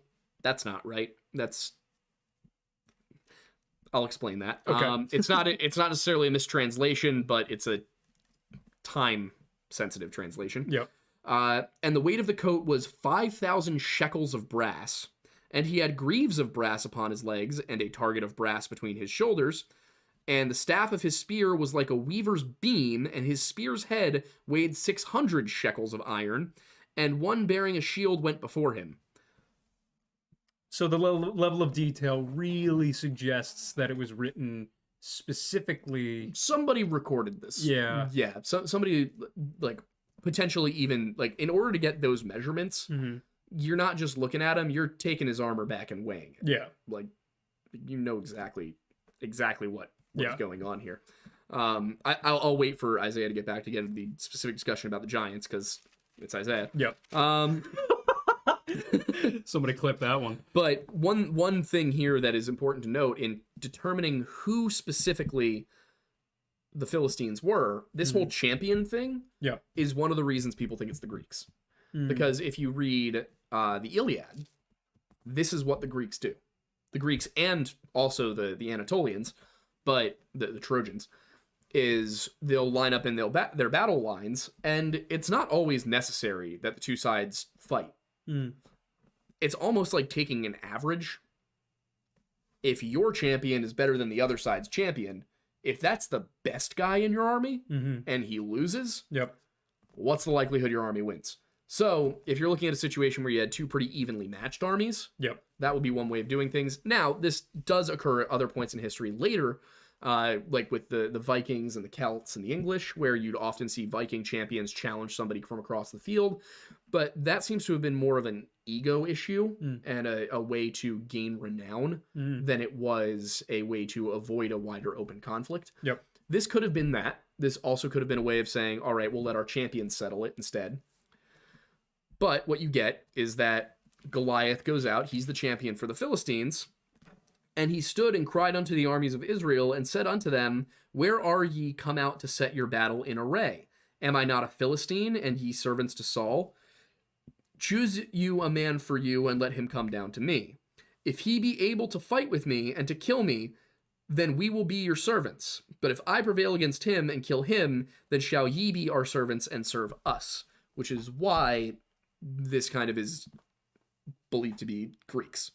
That's a very Mycenaean thing to do. Got it. To say, we don't need to all fight. We can get through this without all of us fighting. I'll send my champion, you send yours. We'll see how this goes. And what roughly year period is this happening? We're looking at around 1000 BC. Okay, got it. Yeah, there's, I unfortunately have not had the time to sit down and do my usual, specific dating thing. Like getting Exodus to 1207. I didn't have time to do that with this one. I would like to, and I will try, but at the moment I don't have that. To give you guys an idea of the geography that we're dealing with, we're fighting this battle basically on the border. Let me see if I can find. Yeah, it's not quite on the border. It's a little bit into Israel, but it's Philistia is to the west, and Israel, Judah is to the east. Got it. What we're talking about here. Jerusalem, well into Judah, but at the time, not a Jewish controlled, not an Israel-like controlled city. So that's how you know that these aren't necessarily all within Israel. Got it. We got into talking about geography and history so that you could talk about giants, by the way. Thank you. Oh, of course. Perfect. And the Philistines said, I defy the armies of Israel today. Give me a man that we may fight together. When Saul and all Israel heard those words of the Philistine, they were dismayed and greatly afraid. Now David was the son of that Ephrathite of Bethlehem, Judah, whose name was Jesse, and he had 8 sons. And the man went among men for an old man in the days of Saul. And the 3 eldest sons of Jesse went and followed Saul to the battle. And the names of his 3 sons that went to the battle were Eliab the firstborn, and the next unto him Abinadab, and the third Shammah. And David was the youngest, and the 3 eldest followed Saul. But David went and returned from Saul to feed his father's sheep at Bethlehem. And the Philistine drew near morning and evening and presented himself 40 days. So for 40 days, these two armies are sitting across from each other. Not a single Israelite wants to go up against the guy that's 9 feet 9 inches tall. Because that's huge. You might even say giant. So Isaiah, do you want to talk about Goliath? Yeah, so there's a few places in the Old Testament that giants are mentioned, specifically Nephilim, that are referred to throughout the Old Testament. Is referred to. I don't know how many times you and I have run this little train before, but to run it again, they're mentioned in the book of Genesis as being the product of the sons of man, or the sons of God mingling with the daughters of men. Some people take this to mean like people who are of dark magic and evil spirits mixing with good spirits. People take it to literally mean angels copulating with humans. You in the back. Yes, go ahead. We're in that camp. Well, I'm in that camp. Oh, He's sorry. along I for thought the you were ride. raising I thought you were like raising your hand like teacher. I have a question. No, I was raising my hand as in like, no, that's my angle on it. Correct. Yes. Yeah. Aiden's in the camp of Angel got freaky. There's a lot of different directions that it heads. Now, it seems that both from historical context and biblical context, that initially, if that's to be believed, the giants would have been wiped out in the flood. However, it seems that they arise again afterwards because it's mentioned, as I said earlier, in books like Deuteronomy, there's mentions of them mingling among the wicked children. There's talks of them at other parts in the Bible being a parts of other armies. Famously, whenever Moses goes to overlook into the land of Canaan, it says that it is the land of milk and honey inhabited by giants. So there's mentions of them, the sons of Anak, specifically whenever it comes to evil people, they're mentioned. Maybe not all of them, but it's mentioned that there's giants among their ranks, that every now and then there will be one. So we see here that whenever David goes to fight the Philistines, that their champion, the best among them, is one of these giants, it would seem. If that means Goliath is some supernatural creature that exists kind of in a plane of spirituality that was present on earth that isn't present anymore, perhaps. If that means he is just a mighty or a mighty man, as it's referred to in some parts of the Bible, as a strong man who is one of these giants, who knows? But either way, it seems that Goliath is one of these wicked disciples of whatever the compilation of man and God would be. Gotcha. Yeah, it's it's such a weird episode because of how much it like conflicts with other things that we are given in the Bible. Like, did the flood actually wipe out all the Nephilim? Did some of their bloodline survive? Did more angels come down after that? Did demons do it? Like, what happened? I think it's one of those questions that it probably won't ever get answered in terms of, scripture. But, if you look at Enoch, it has opinions. Don't we know? Translations of a translation of a translation, but they are opinions. So we get to the part where they're kind of realizing nobody's going to fight this guy. And Jesse said unto David his son, take now for thy brethren an ephah of this parched corn, and these grain, not corn, but corn is the word used here, and these 10 loaves, and run to the camp to thy brethren, and carry these 10 cheeses to the captain of their 1,000, and look how thy brethren fare, and take their pledge. So David rose up early in the morning, and left the sheep with a keeper, and went as Jesse has commanded him, and he came to the trench as the host was going forth to the fight, and shouted for the battle. For Israel and the Philistines had put the battle in array, army against army. They had moved on from the my champion versus your champion phase of, all right, we don't need to do this. We don't need to all die. It could just be one of us. They've moved into the part where they're saying, all right, well, one of us isn't going to beat that guy, so maybe all of us can beat all of them. And so out of the armies of the Philistine, and as he talked with them, behold, there came up the champion, the Philistine of Gath, Goliath. This is as David has just run out to join the armies. Came upon the chosen. And as he talked with them, behold, there came up the champion, the Philistine of Gath, Goliath by name, out of the armies of the Philistine, and spake according to the same words, and David heard them. So he says the same thing again, basically, if one of you comes out and fights me, whoever wins wins. And the men of Israel said, have ye seen this man that has come up? Surely to defy Israel is he come up, and it shall be that the man who killeth him, the king will enrich him with great riches, and will make him and will give him his daughter, and make his father's house free in Israel. And David spake to the men that stood by him, saying, what shall be done to the man that killeth this Philistine, and taketh away the reproach from Israel? For who is this uncircumcised Philistine, that he should defy the armies of the living God? So David, at this point, is like, we have God on our side. Why are you worried? What's your problem? This is not... Why are you afraid of something earthly when we have the Lord? Why are you doing it? Why are you doing it? Literally. He's tall. Yeah. Oh, look at this big guy, big man over here. What do we do? We only have God. Yeah, like. And the people answered him after this manner, saying, "So shall it be done to the man that killeth him." Basically, it's saying, well, yeah, if somebody kills him, they get all these riches.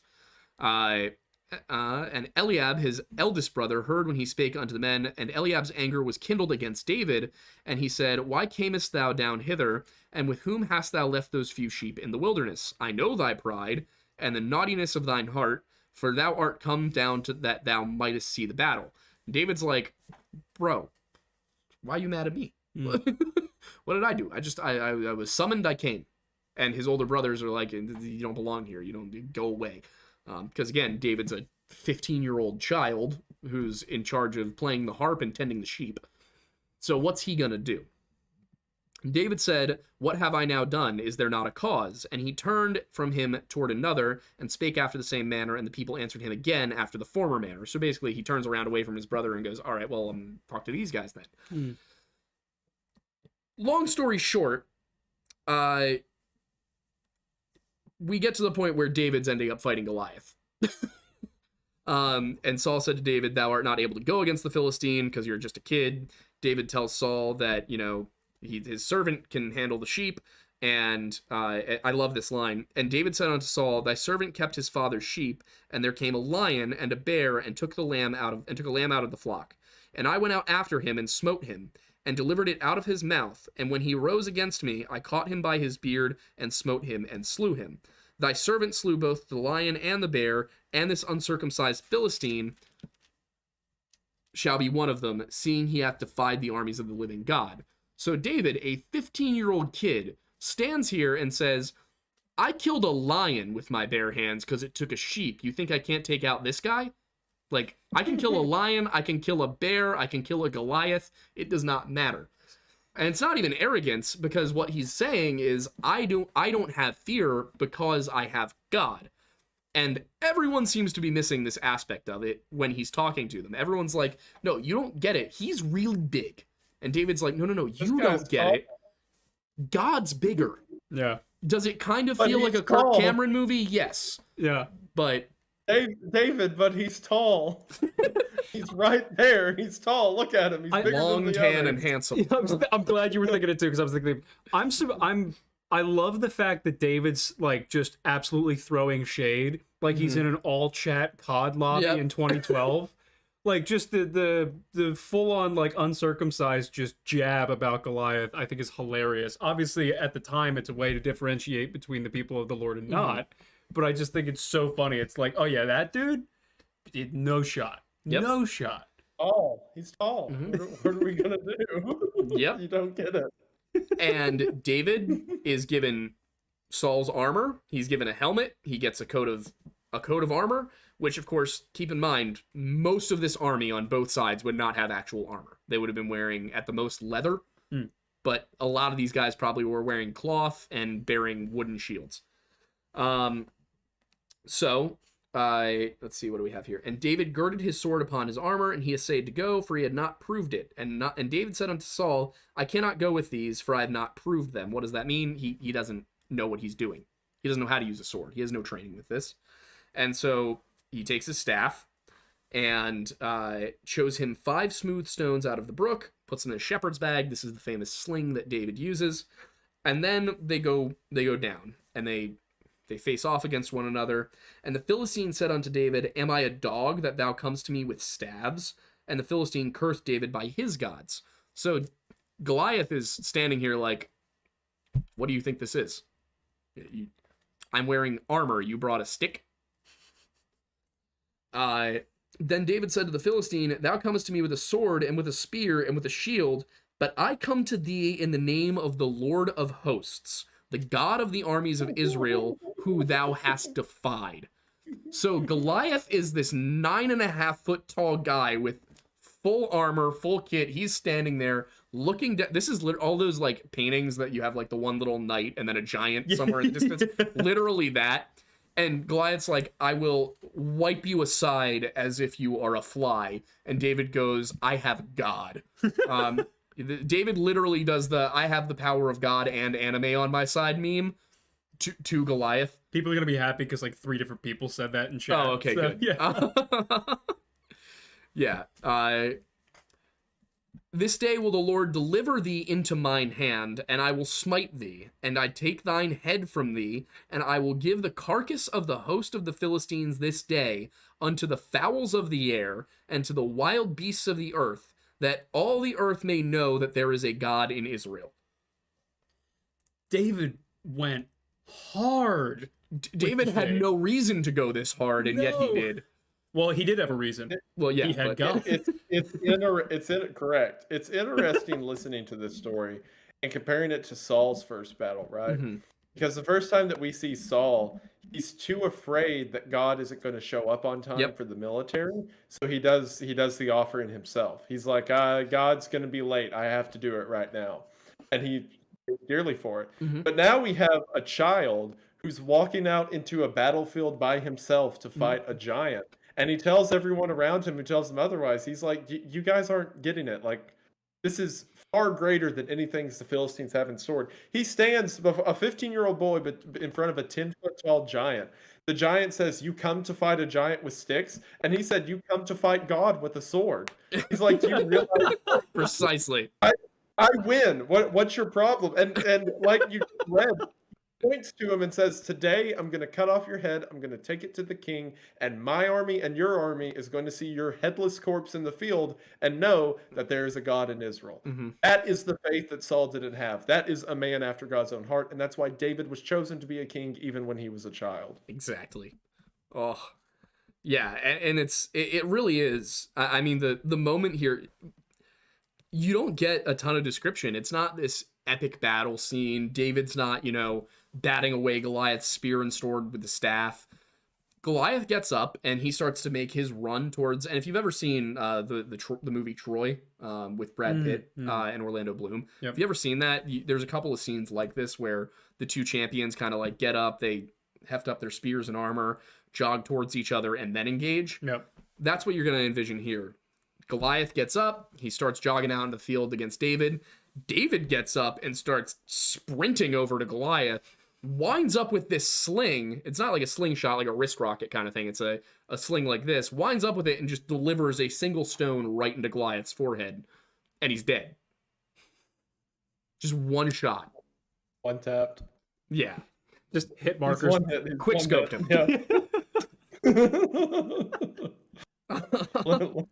He's one hit, bro. I swear. Why is David literally in an MW2 lobby? Done. I'm gonna start keeping these on screen in front of me when I play Call of Duty, and anytime I'm in proximity chat, I'm just gonna read David quotes. Yes, please. Off the screen. There was a guy over in the when David got to the battlefield, he was down, needing revived, like crawling around. Yep. He's like, Goliath, bro, he's one shot. Anywhere, he's dead. Get him. Oh my god. Somebody said NFL Fox theme starts to play. Oh my god. Yep. And so David runs up and stands on top of Goliath, takes Goliath's sword and makes sure to double tap. Just gives him a good stab. Incredible. So basically he incapacitates Goliath with a rock and then proceeds to use Goliath's own sword to kill him. I'm just imagining that they have an army, we have a Hulk. Yeah. They have a Goliath, we have a rock. I got a rock. God, Charlie Brown, the Great Pumpkin. Love that. And this is kind of a huge moment because the Philistines have never been defeated by the Israelites in this manner. It's never been this simple. It's always been, a great battle won by sheer force of Israelite will and Saul's leadership as a commander.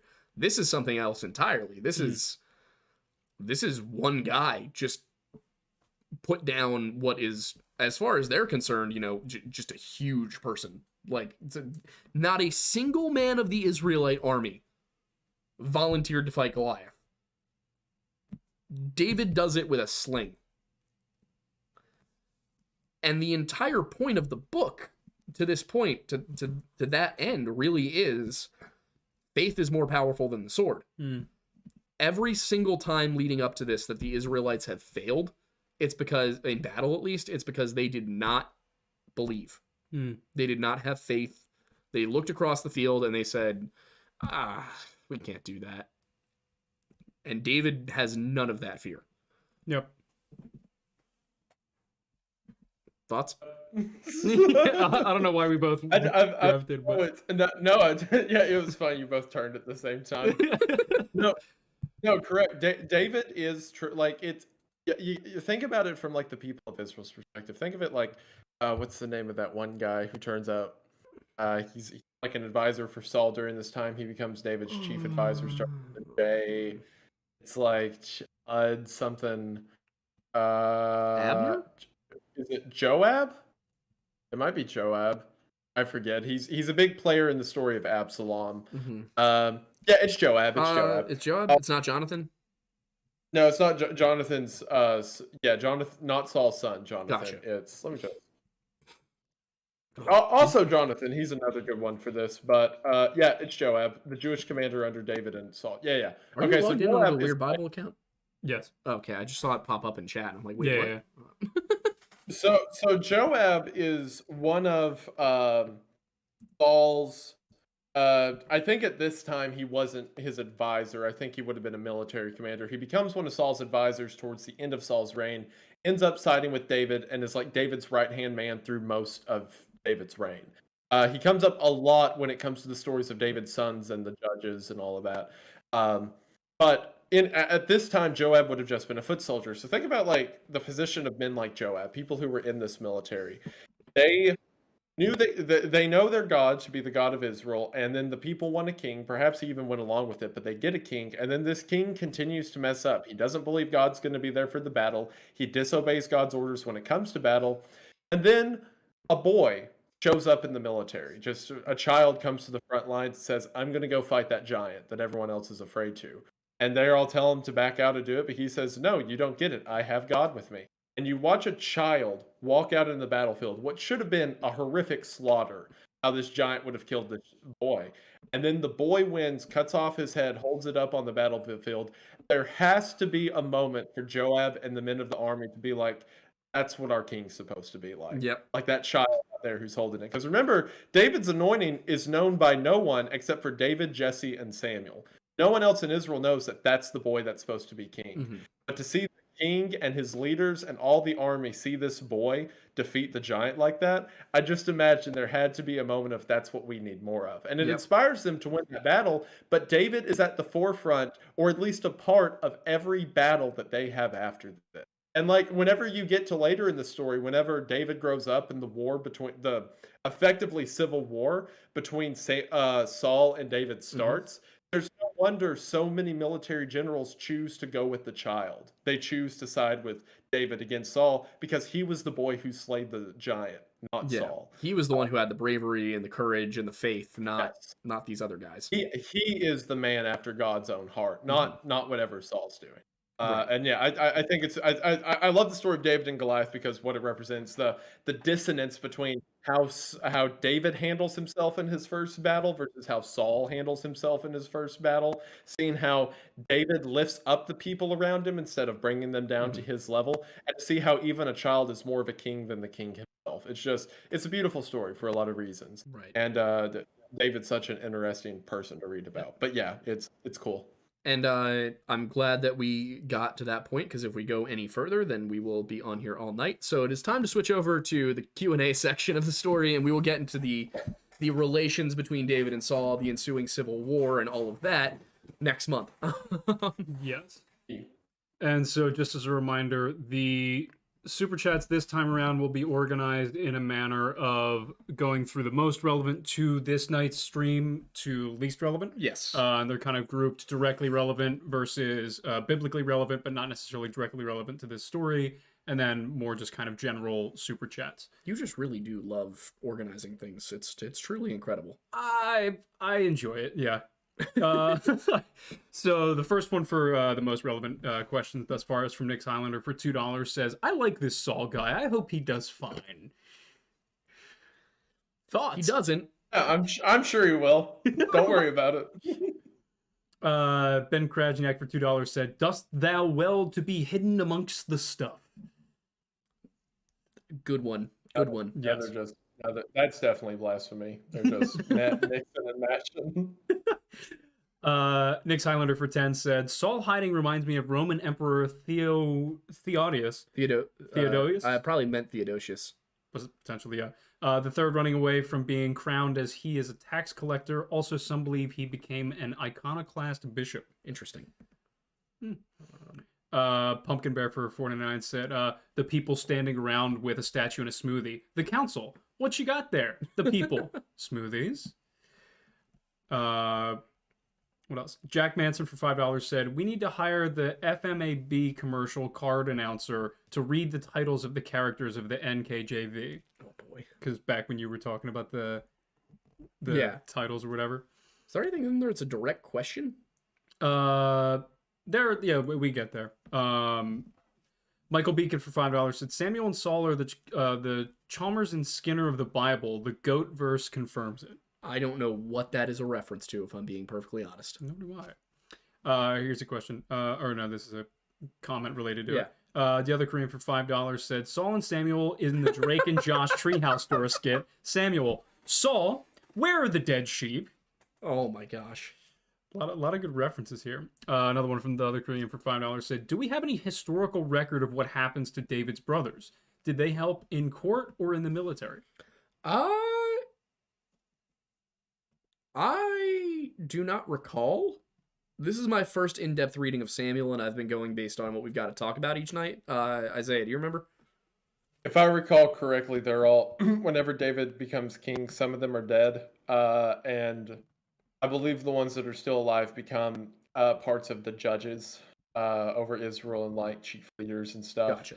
Because there is a few mentions during the stories of Absalom, whenever it says that Absalom goes to his uncles in order to block, which would be brothers. So, gotcha.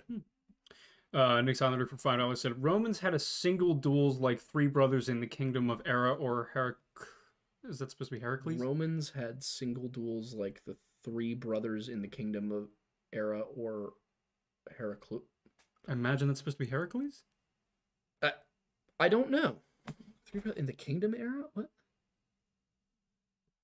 I'm gonna be honest, Nix, I have no idea what this is asking or saying.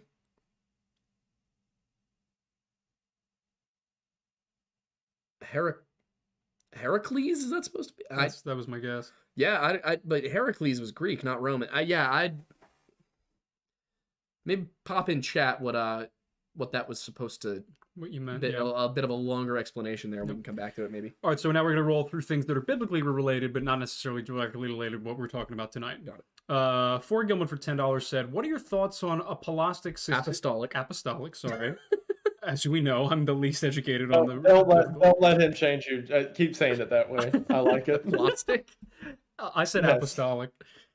Succession. Did it exist and was lost? It never existed to begin with or is still around. Related, have you read or heard about First Clement? I've not read First Clement. I have heard of it, if we're talking about the same thing.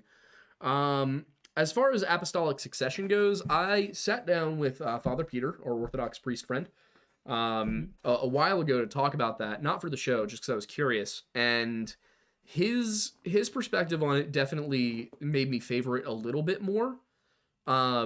Unfortunately, I feel like it's often used by, for example, the Catholic Church to basically look down on Protestantism, more so than it is any real value, I guess. There is value to tell you what apostolic succession is if you don't know. It's the idea that every single priest from the original apostles down to the current slate of Catholic and Orthodox priests receive their ordination from a bishop who can from a bishop who can trace themselves all the way back in terms of ordination to the original apostles. So, how trustworthy is it to this day in terms of record keeping? There's a solid 300 years where there's really no record keeping in the church. So it's all kind of, do you believe people? So for me, apostolic succession, those 300 years kind of break it for me, because how do you know for certain? I don't know, Isaiah, do you have thoughts?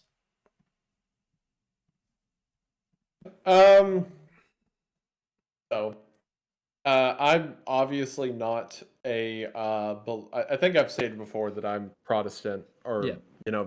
more specifically Baptist or whatever. So I obviously don't put a lot of As a credence to Methodist, that. same. Yes, correct. Yeah, I understand you're not saying your personal Yeah. beliefs. You were talking about speaking to a father. But I don't give a ton of credence to the succession of like rulers of the church and like not rulers, but but leaders of the church or what have you. Um, frankly, if it's outside of the um the Bible itself, I don't really pay mind to it. Like, yeah, I like reading what the church fathers wrote, but I don't treat it as Bible, as like the true and defined word of God. That being said, I have read First Clement's letter, or the first letter of Clement. Mhm. And in that, he is describing how a lot of the church's functions should be built. Mm-hmm. And it was not my opinion. I know why, like, the churches, like the Orthodox and Catholic Church, treat it as such. Mm-hmm. But when I was reading it, I never got the idea that he's talking about some huge, long-term, writing of what a grand church is supposed to be. He is describing to the people at Corinth, like, all right, so after this leader goes, pick out another leader for the church, and then someone else. I don't think he was like, and when we become the global Catholic Church, Right. we're going to blah blah blah. I just think I've read it. I don't think that it necessarily applies to that. Mhm. And even if he did say something that applied to that, he still. I really like Clement. He was a great speaker. He died for the cross. One of our Yeah. forefathers and all that. But he's still not God. Yeah. He's still not Christ speaking how the church should be ordained. So I don't give a ton of credence to it. Basically, cool guy though. I like Clement. And yeah, if you look at early Christianity too, the thing is, yeah, you had your bishops and your priests, but you also had presbyters, you also had elders. Like there was a whole different way of doing things, and you start to see the emphasis on apostolic succession as the Catholic Church becomes more and more powerful. They don't seem to care that much prior, and that's why you have these huge arguments in the early church, with Tertullian, who was a Montanist, and then you have Cyprian, who of course follows Tertullian in the same bishopric, in the same place, and has very different views. And then you've got, Arius and St. Nicholas and all of these different groups and people who couldn't agree on even the function of the Trinity, let alone how a church should be structured. So the early version of Christianity was very disjointed, very much regional, very sectarian. The idea of the Catholic or Orthodox churches in their current set of beliefs existing in AD 33 is complete nonsense, just to put it bluntly. Cool. Just rolling back to Nick Silender's question, he said, Heraclius is a Byzantine or Eastern Roman emperor. Going back to that question. Don't know a ton about him. Okay. And it was the question about Romans had single duels, or was more of a statement. Yeah. I mean, I'm not surprised. They probably, it wasn't a specifically Greek thing, but for the time we're talking about, it is a pretty Greek thing. Yeah, that's fair. From, what was it? Wizza11 for $9.99 said, hey, love your videos, guys. If you could go back in time and meet Jesus, what would you ask him? Oh my gosh. Do you have one on hand? I get one. Greedy. I really I'd ask him anything. I think I'd just be overwhelmed, I get one question to ask the creator. Yeah. Like, I think it would be pretty simple. Something like, what would you have me do?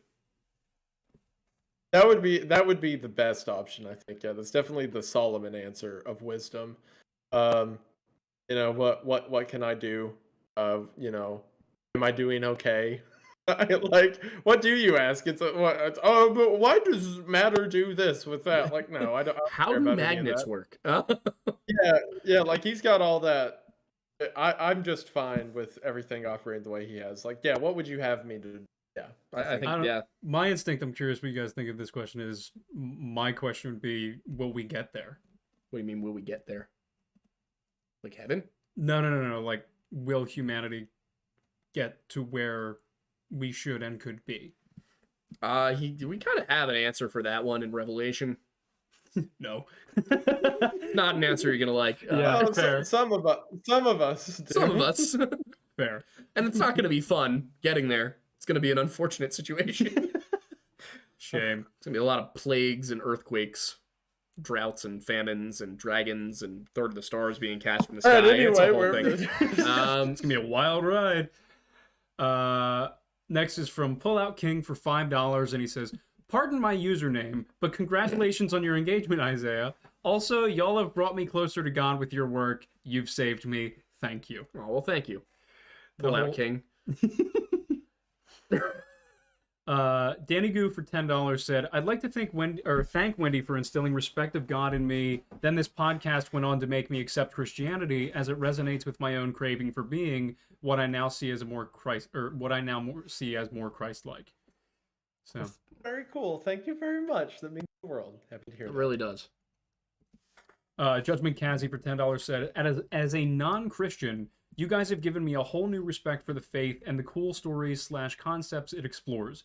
P.S. Congrats on the engagement. Guess the Wendosi is off the market for good. I'm sorry. That is my fault. That is my fault. That is. It's always your fault, entirely. That's Aiden. fair. That's a good point. My fault. We got lost in the woods. It was my fault. No, you guys My were fault. I fell deliberating in the together. river. Yeah, but then I think everybody fell I in think that all river. three of us did at one point get in the creek a little bit. So Yeah, we all fell in at different. It was like dominoes. Yeah. Yep. We all fell in at some point. it was very, bound to happen. Yeah. Yeah. Uh, It was cute. It was. Danny Goo for $5 said, "Question: how can one become more Christ-like? I've binged the podcast for 3 days now, and I was wondering how I can be more worthy." I mean the answer that Christ gives is basically to imitate him. That's the answer Paul gives for sure. Paul is very proud of himself at some points, for how Christ-like he is. But yeah, I mean the basics of it without taking it to the extent that you've got to give up all of your possessions and wander around explaining to people why Christ is God and how you can be saved, which would be quite literally Christ-like. You get a lot of basic information, a lot of simple things. Always, be honest, tell the truth, be humble, be respectful. Don't keep too much for yourself. There's of course the line that it is easier for a camel to pass through the eye of a needle than for a rich man to enter heaven. Of course, that's referring to the gates of a city and a camel being laden with goods. Not a specific needle itself. So the allegory actually does make sense. It's just very narrow gates. But yeah, at the end of the day, it's really read the book, see what Christ does, see what he says, and just try to follow it. Do your best and accept the fact that you probably will stumble.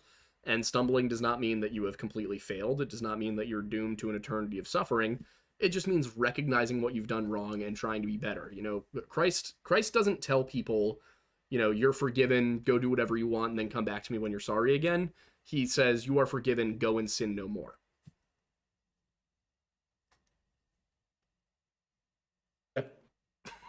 That's pretty good, yeah. Love it. Brandon B for $20 said, "Serious question, kinda. If I sold my soul to the devil in exchange for him to say sorry to God, what would happen?" If you sold your soul to the devil in order for him to apologize to God? So I think he's trying to say, if I sold my soul to get Lucifer to kiss and make up, what would happen? He would take your soul and not kiss and make up.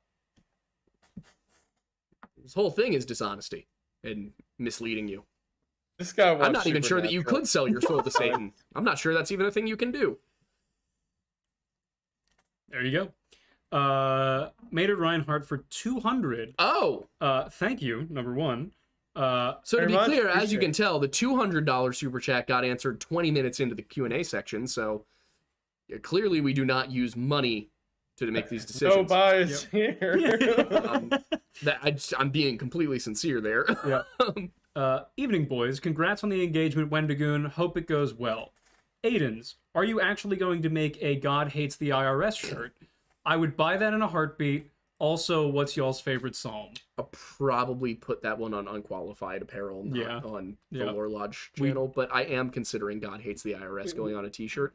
He does hate tax collectors. Well, he doesn't hate them. It's more, he doesn't approve of it. God doesn't hate anybody. God loves everybody, but he doesn't approve of everything we do, you know? But yeah, tax collectors are kind of picked out very specifically as being bad in the Bible. Like, you've got all of this stuff. You're like, the murderers and the adulterers and the baby killers and the tax collectors. God's a capitalist, confirmed. Yeah, the tax collectors do not get a good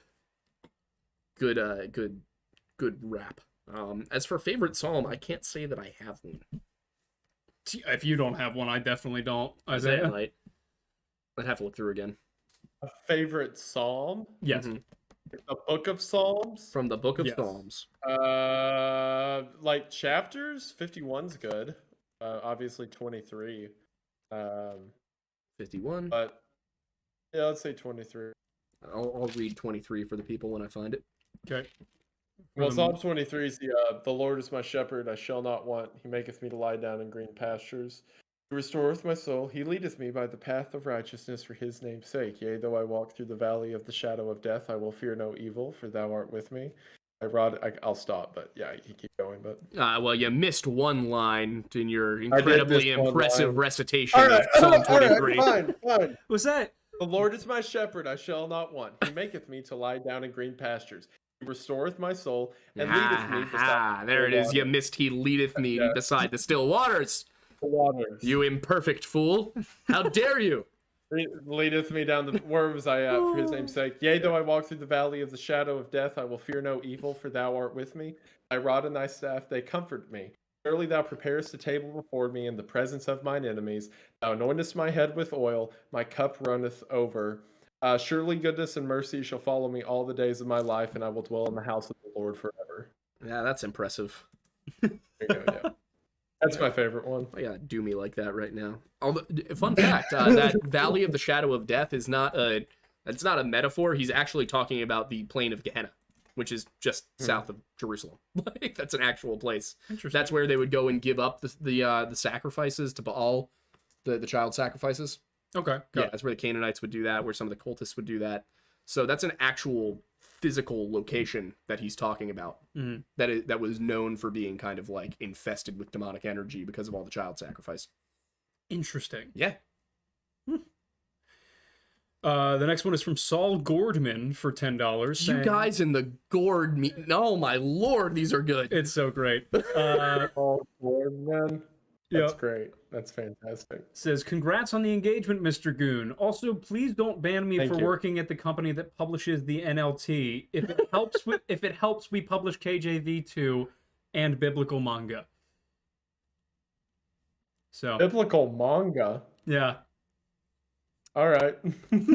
Interesting. I mean, I hope it's not blasphemously biblical manga. The chances are low. Yeah. The next question from Noah Isaac for $5 says, what is your opinion on biblical manga? So I guess I've never read a biblical manga. I'm gonna be honest, I've never read a manga, so what I know about them is that they typically have some lewd content. Doth the Bible not? It's not glorified on the occasion it is in there. Fair, yeah. I guess manga does kind of glorify that, doesn't it? I don't know. I've never read a biblical manga. I have my concerns. I'll put it that way. About you, Isaiah, any thoughts on biblical manga? I'm gonna keep those to myself for now. I mean, we have a no anime rule in our Discord server, so I think that tells you what you need to know. Yeah, that's fair. Where are we? The next one is from Nathaniel McCoy for $10, saying, these streams make my week even if I can't always catch them live. Congrats on the engagement, Wendigoon. Was ecstatic to hear about it. Thank you. That means a lot. They're all very excited for you. Also ecstatic to hear about it. Sung Wakong for $5 said, do you guys know why in the Catholic Church you go to confessionals instead of asking God for forgiveness and confessing to God directly? So you see, there was this cute little thing called Protestant Reformation, and it pretty well describes how I feel about the concept of confession. Yeah, there is no biblical foundation for going and telling a priest about your sins so they can tell you you're forgiven. That's not in the Bible. That is one of those things that the Catholic Church just kind of said, hey, you got to do this. There's a lot of things that the Catholic Church said, hey, you just got to do this, and that is one of them. To be fair, I can see the psychological benefit of that, because getting direct forgiveness from God through a priest has a more immediate effect, or a more tangible effect, to give people that solace, even if it's not necessarily... So 90% of the stuff that Go ahead, Catholic boy. Go ahead, shut up! I'm not defending it. I'm not defending it. So the thing is, about 90% of the stuff in Catholicism that you look at and you go, that's weird, comes from the medieval period and from a population that was almost entirely illiterate and spent most of their time farming. So there was a utility to it, in that if you had to go to the priest and tell him what sins you committed that week, you were at least going to church and getting advice from a priest. But it goes from being, there's a lot of these things with Catholic history, where it goes from being something that is largely beneficial and understandable as a way to bring the Bible to people who can't read it, but it kind of spirals out of control after a few hundred years in basically every instance.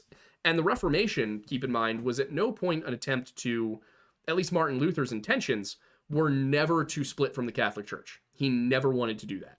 The goal all along for Martin Luther was to get the Catholic Church to go, all right, you know what? We made some new rules a few hundred years ago. They're not really relevant anymore, and they don't have scriptural basis. Let's fix that. And the Catholic Church instead declared him a heretic. What else? Are we leaving it there? Okay. I think so. Sounds good. The next one is from Yafido for a Canadian $5, saying, congrats on the engagement. How do y'all feel about seraph being dragons? Their name can mean fire snake, and they have some similarities to dragons. You're the one that did the video on all the different classifications of angels. Just questions that come in like that. It's like, hey man, congrats on the engagement. Really appreciate it. Do you think that angels are dragons? Yeah, I mean, well, I will say, to an extent, Satan is described as having the form of a dragon at a few times. I think Michael is as well.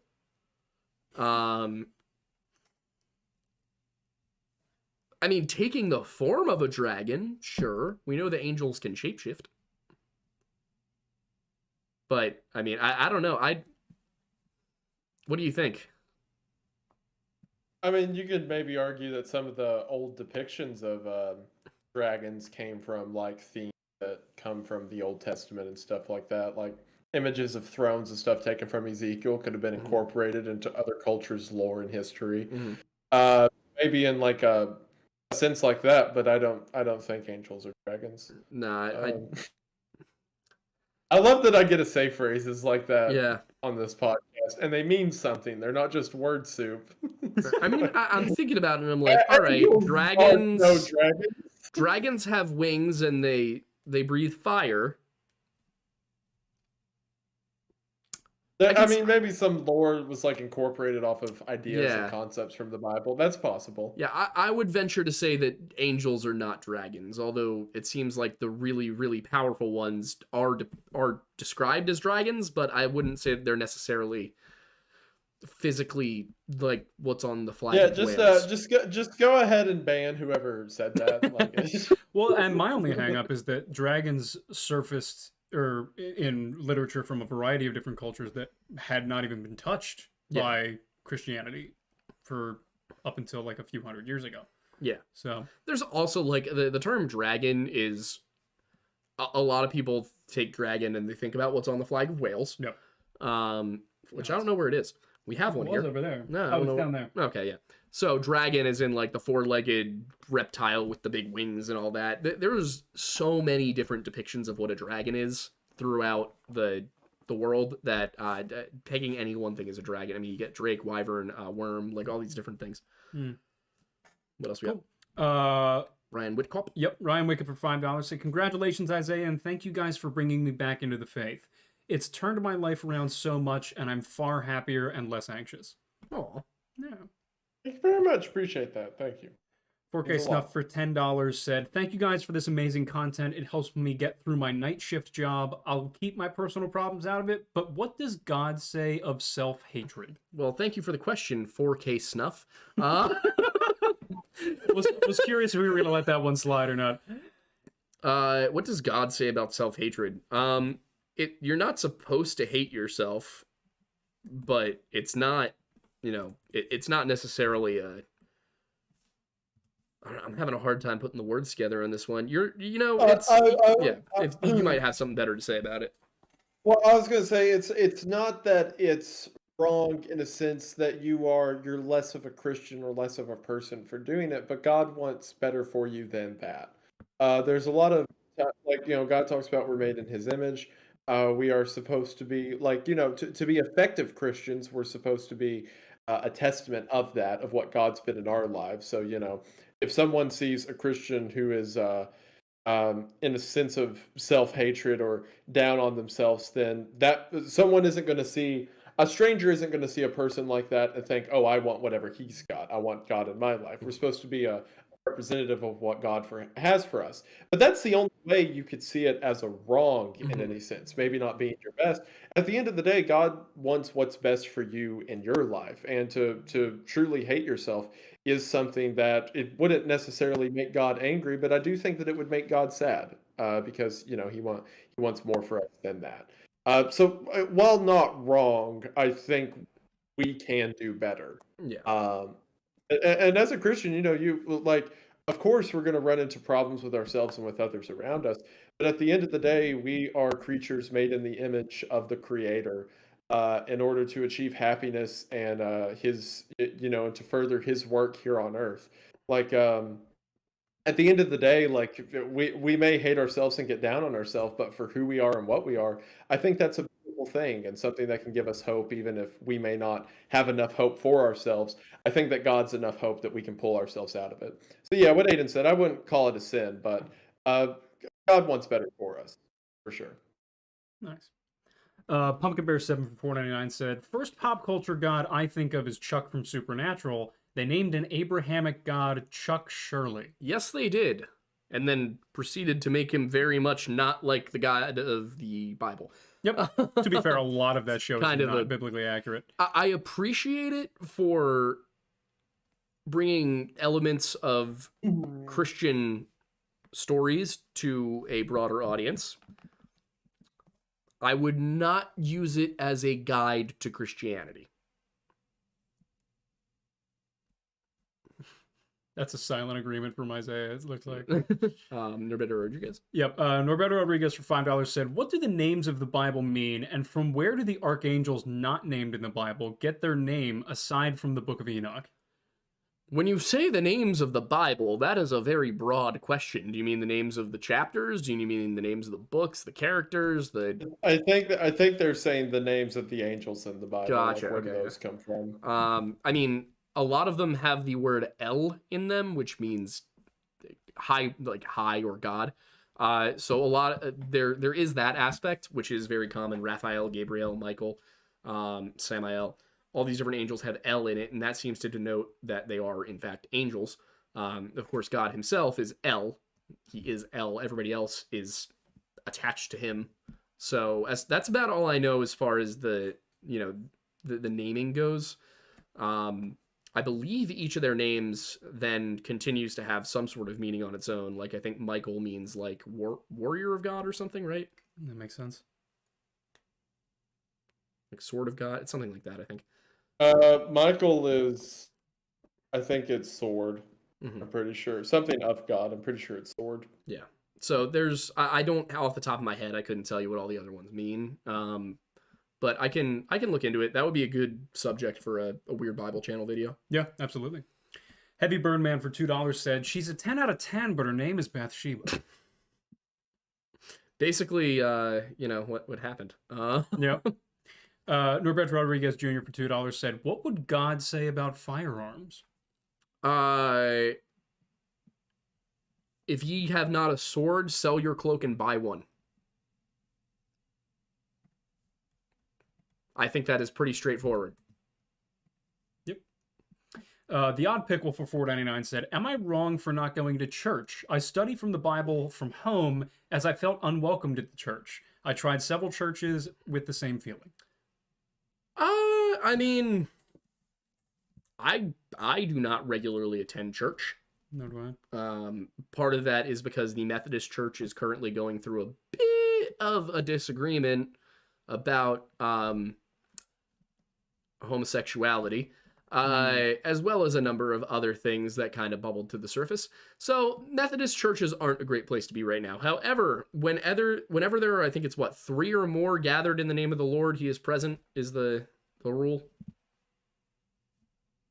I don't know if I'd call it a rule, but there is a verse about that, yes. What I'm trying to say is that if you and a few friends get together on a Sunday, even if it's over the internet, and do a Bible study, I think that would probably... Does this count? It's not Sunday. Don't. Okay. I was afraid he'd bring that up. Don't wish that on us. No, I'm not saying that's what this is. This is not church. The number of jokes we make do not. But yeah, I would say first of all, if you feel unwelcome, I don't know why you might feel unwelcome. There could be any number of reasons. I would recommend, if you want to go to a service and feel like you're fulfilling that obligation to go to church, Orthodox churches are probably some of the best to go to. They're structured, they are beautiful, and they tend to avoid modern politics and things like that, and talk more about the actual Bible and the Scripture, and lessons about self-fulfillment and following God. Not so much you're probably not going to go to an Orthodox church and get a sermon about the validity of homosexuality, if that makes sense. You're going to go and get, here's what it means to have the Holy Spirit within you in the context of something that happened in Acts. Cool. So at the very least, get a Bible study together. At the very, if you feel like you can go to a church, if you have the time, then, feel like you can deal with perhaps hearing some things that you might not love, then I would pick an Orthodox church personally. Yep. And just heads up for everybody, we're going to be wrapping up with these last few questions here, so we can close out at about 9:30. And I do, once we get to 9:30, I just really quickly want to say something. For sure. Yeah. Next is Jack Garcia for $99. That came out way too fast. Yeah. I've been a Baptist pastor's kid my entire life, and y'all have helped me in my Christianity tremendously. Thank you. Also, KJV Goon Gang for life. Also, can y'all reply to my Insta DM? I will check what it is. The most efficient way to reach me, if you really want an answer, is Patreon, because I am being paid to answer those, or Cameo for the same reason. Otherwise, I try to get to stuff, but we got like 200 emails and 99 DMs. Yeah, there's too much stuff. I don't even check TikTok DMs anymore. Fair. Thousands. Pookie Trooper for $5 said, "Okay, but where would you want to go to eat with Jesus?" I know my answer. Where? Olive Garden. Oh my gosh. I want to show him the unlimited breadstick. All right, you're fired.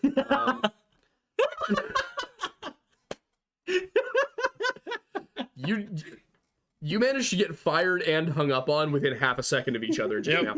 That one hurt me more. Yeah, because I tell you, you're fired like once a week now. Yeah, sure. Honestly, I'd probably just make some sandwiches and go sit on a hillside and talk. Fair. I don't want to take Jesus anywhere near seed oils. Fair. Isaiah, thoughts?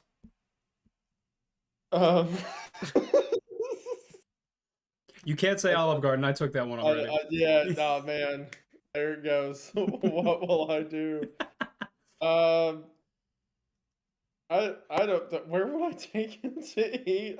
Let's say a soup kitchen. There, that's where he'd want to Actually, go. you know There what? you That's go. a good answer. There Smart. you go. Boom. I win. Continue. Nick Silander for $5 said, "Are you going to cover more extra biblical resources like Gospel of Judas or Mary or Judas?" Maybe, but it will not be positive. I look forward to it. Then. It will not be a positive assessment of those works. Another one from Nick Silander for $2 said, "Can't wait for the podcast of the Songs of Solomon." That's going to be one that I have to go and read because it's not in the KJV.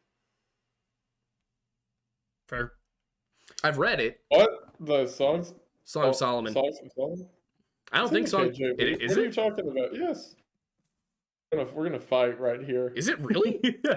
Yes. 13 Keys, 1st Chronicles, Ezra, Nehemiah, Esther, Job, Psalms, Proverbs, Ecclesiastes. It's right after Ecclesiastes.